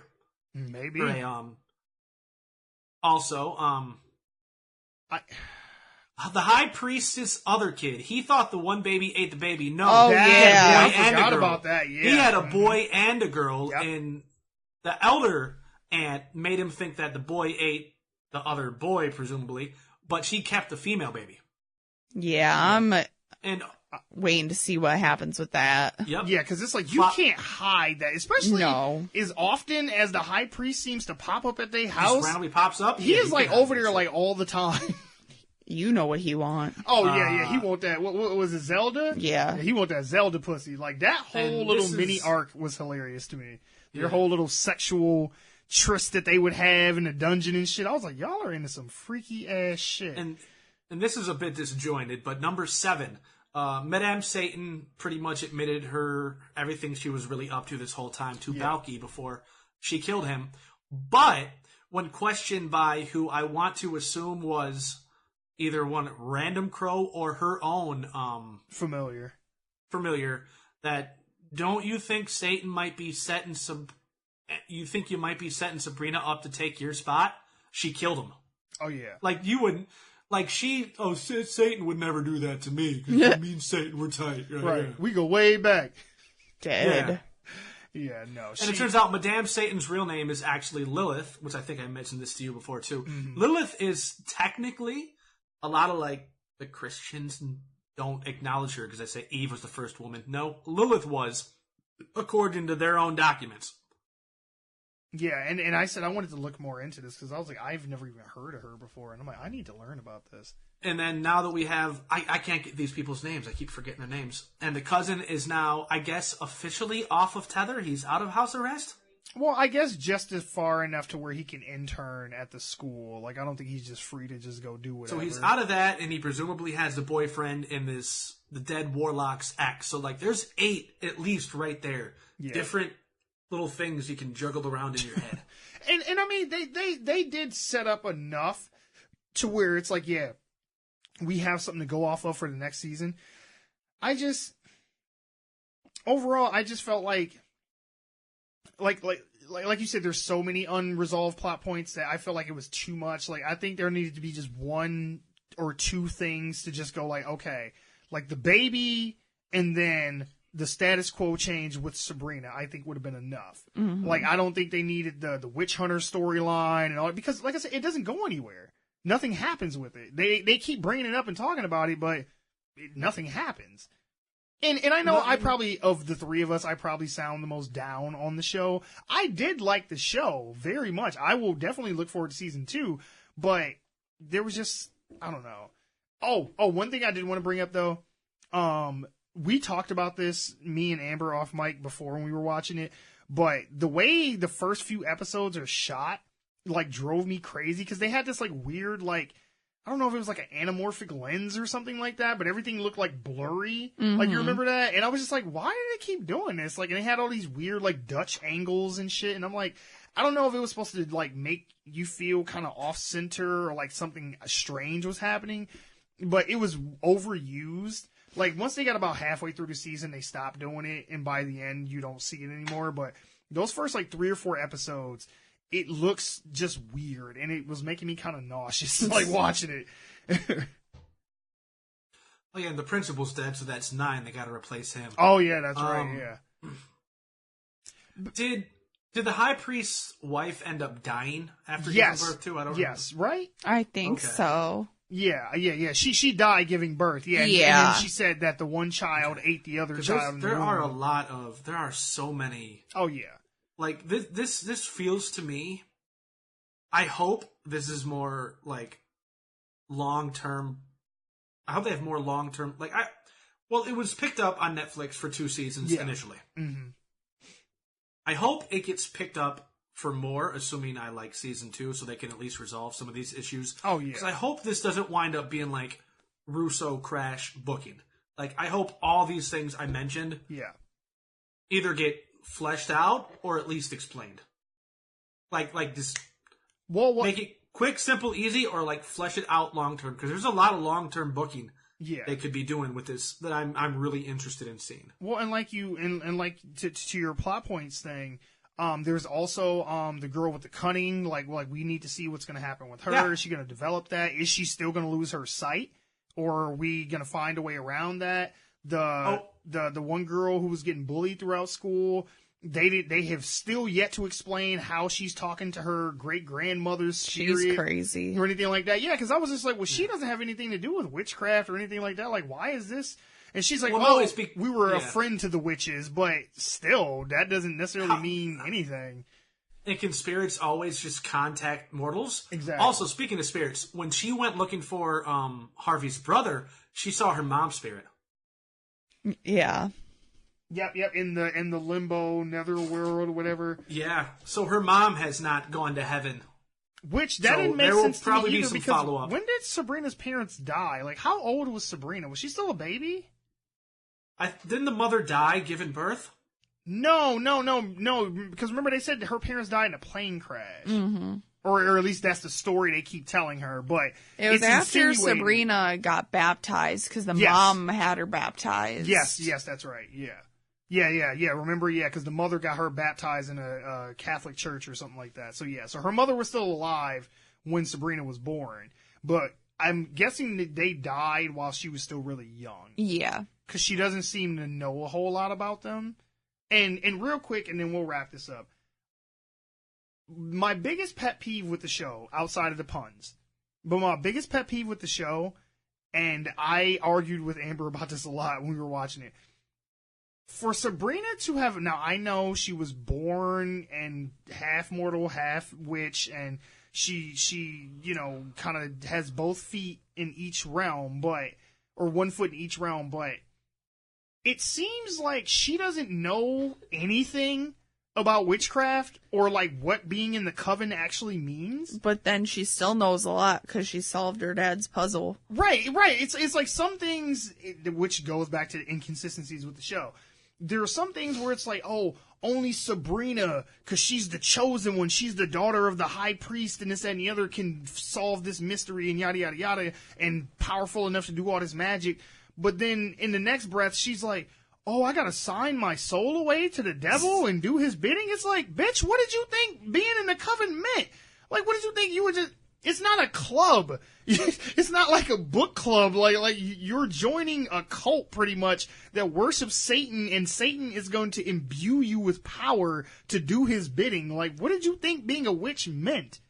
Like, that's what kept bothering me over and over leading up to her baptism. She just kept going like, well, what exactly is this going to entail? And she has to talk to the high priest, and he kind of spits her a line of bullshit about like, oh yeah, it's all good. You got free will and you can just do whatever you want to do. It's cool. It's just like a party. Right. And I'm just like, how did you not ask these questions before this? Like, I know she's turning 16, but she's not like a child. You know what I'm saying? It's like, the fact that she doesn't have the foresight to be like, let me ask some questions and learn more about what exactly it means to be a witch. And then, like, there's multiple occasions where Ambrose is explaining different spells to her and, like, the whole apple thing to see the future and all that. Mm-hmm. It's like, how have you never heard of any of this before? It was just like, I know she has to go to school and learn stuff, but it's like, you were being groomed by your aunts as a child all the way until you were 16 to be a witch. You should know a lot more about what being a witch really means than what you do. Like, but wouldn't that go towards her aunts doing a shit job of raising her? I guess, man. But then at the same time, in the next breath, she's doing all kind of crazy magic and shit, and it's just, I don't know. Like, even if she didn't know all the super detailed minutia of what it meant to be a witch, the fact that she didn't understand that she was selling her soul to the devil by signing the book, I was like, well, how did you not know that? Once again, I would just blame her aunts. I guess. If you're prepping her for a baptism, don't you tell her what that means? Right. Yeah, like she should know and be well aware of what this whole thing is going to entail. I mean, overall, okay, so Ben, I think this is, well, I know we did the reviews for the all the horror episodes, but I don't know if, no, I don't think you've done just a straight up review of like a new show or movie with us yet. So No. how it breaks down is the rating system. It's a 5-star rating system, and basically it goes from bottom to top. Really fucking hated it, hated it, meh, liked it, and really fucking liked it. So where in that spectrum would you place this show? I will currently, if we're going to do this on a 5-star, 5 whatever rating, given the fact that I am really interested in continuing to watch it, Sure. I'll give it a 4. But in retrospect, it might come down to a 3. Okay. I think it's well acted. Okay. I like the cast. I might not like the characters, individually, but I mean, I like the ensemble. I like how they've kept certain things relatively vague. Mm-hmm. So it leaves us kind of in the dark, just like Sabrina. So I like that as a viewer. I'd recommend somebody watch it. So I'd say 4 for now, a 4 out of 5. Okay. So not quite really fucking liked it, but just liked it. Oh, you probably rarely, if ever, hear me give anything a 5. Okay. What about you, Bib? I'm kind of in between a 3 and a 4. So you're meh to liked it. Yeah. Okay. Well, I thought about saying 3.5, but I mean, at that point, we might as well just go 1 to 10. So what give me your reasons real quick. What was your... Honestly, I thought it was a little too dark, but that's just kind of the... Because you still have attachments. I do have attachments to the other one. Oh, and we all were disappointed by the fact that Salem didn't does talk. not speak. Yeah. I mean, he does. I feel but like then when he it could turns have into a cat, he added doesn't. a lot to the show if Salem would have been able to speak. Yeah, but if he'd have been cracking them whack-ass jokes like he did in the old show... But it would have been different in this show because Yeah. the dynamic was different. Yeah, that's fair. But still, if he would have talked, it would have added a lot. But, I don't know. I feel like it was just a little too dark for my taste, but it worked with the show, I guess. Yeah. I would say that's actually one of the highlights for me. I like the fact that they weren't afraid to go there, and they were just straight up like, yeah, we worship Satan, motherfucker. Like what you think this shit is? Because Harry Potter always bothered me because it's like they're witches and warlocks and shit, but they never address the fact that witchcraft in and of itself is inherently looked at as bad because of where the From where the power derives. right comes from. Yeah, and they never address good and evil, heaven or hell, or anything like that. And in this, they straight up are like, yes, we are devil worshippers, praise Satan, the Church of Night, all that shit. So I appreciated that. Well, when I was talking to my mom about the show, that was like her favorite part. She loved how dark it was and all the aspects of that. Yeah, Baphomet and all that shit. Hell yeah, praise be to the goat-headed demon god and shit. Mm-hmm. Like, yeah, I was down for it. Out of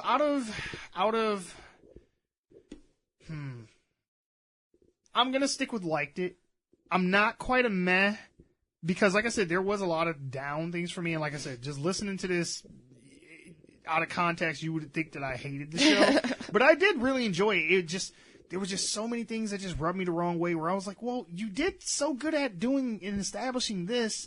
But then you turned around and pulled this bullshit, and it just, it never quite gelled together for me as a show. But I did like it. I would recommend people to watch it. I can't go really fucking liked it because Sabrina as a character just bothered me too much. Hopefully they fix that in season 2 and kind of balance her out some. Because it doesn't bother me that she does shit that is against the rules and is cocky and shit like that, but she never owns it. She's always just like, well, it shouldn't be this way, and because I feel this way, we're gonna change the rules. And it's like, no, fuck you. I'm like, people have been killed over the shit that you're doing right now. If she owns it and she's like, yeah, I'm doing some fucked up shit, but fuck it. Then I would be like, I can respect her more as a character. But overall, yes. Well, that's why I think she's self-righteous. Yeah. Oh, for sure. Yeah. Cause she can't admit that what she's doing is wrong. But yeah, overall, I will say definitely check out the Chilling Adventures of Sabrina. I think we're all about, an average of liked it, pretty much. So I think we all feel like it's good enough, and I would definitely suggest if you like, dark shit like that, and if you like Harry Potter or any kind of possession type stories and movies and just dark, The Craft or The Coven, anything like that, I think you'll like this. And just wait, because we may get our Riverdale Sabrina crossover at some point, because they do mention Riverdale twice in the show. So even though we don't watch that show. Right, even though we personally don't watch it. But they have firmly established that these things do take place in the same universe. So I would not be surprised if there is some kind of bleed over into each other. Kind of like the Flash and Arrow and shit like that. They have their crossover events. Like, it wouldn't surprise me if they did that. But yeah, any final last thoughts on Sabrina before we go? Like anything you're looking forward to seeing or anything like that? Nah. Like I said, Friday is when they're going to have their kind of mid-season winter solstice. We'll watch that too, episode, and we might come back and Netflix. talk about that one too before season 2 comes out in April. And unlike having to wait for a full year like a lot of series is on Netflix, season 2 will be out on April 5th. Mm-hmm. Yep. 10 days before taxes are due. Right. Nice. All right, kids. Well, that was our review for The Chilling Adventures of Sabrina. If you enjoyed this, make sure that you go out and share it, let people know about it. And then in the comments to the episode, go ahead and tell us how you feel. Did you like the show? Did you not like the show? Why?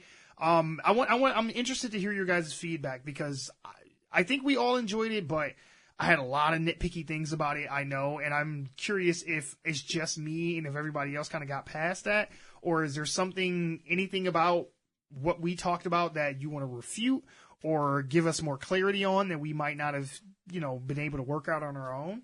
Like, I want to hear some feedback and know how you people out there in listener land felt about it. I know that was corny as hell. But thanks for joining us for this again. Thank you, Amber, for coming on and being my special guest for this one. No problem. Appreciate it. And thank you again, Benoit. Yes. Now, that is it for the show. Before we go, though, Benoit, tell the people where they can find you. Just listen for the old guy yelling. You'll find me. Get off my lawn! Right. I'm going to become the next Louis Black, but not funny. Right, and not like a serial masturbator and shit like that and creeping people out. No. Or no, that's Louis C.K. I'm sorry. I'm not attractive enough to even jack myself off. But you can find me. I'm gaming. I game. I play video games sometimes. I'm on Twitch. Twitch.tv/Benoit BENWAH. I haven't been doing it as often because I've been kind of busy with it being the holidays, but catch me there if you like video games. Catch me on Twitter at Benoit Gaming. That's one word, spelled the same. I got other social media, but I'm really bad at it. Catch me on the One Giant Leap for Geeks podcast sometimes. Catch me at Sparrow's trying to eat one more slice than Mike C. Squared. I don't know. I'm not in the mood to even really plug myself right now. I'm kind of in a pissy mood now. Remember, kids, you can always find us at our home at onegiantleapforgeeks.libsyn.com or on iTunes, Spotify, Google Play Music, or anywhere else you get your podcast. Make sure to show us some love, so go ahead and like, subscribe, rate, follow, review, and all that shit.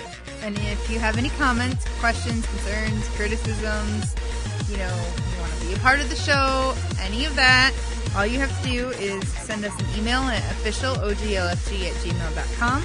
You can also find us on Twitter at GiantLeap4Geeks and on Facebook, Reddit, Pinterest, Instagram. I think all that is everywhere. All you have to do is search for One Giant Leap for Geeks. All right, you guys, have a good night. Bye.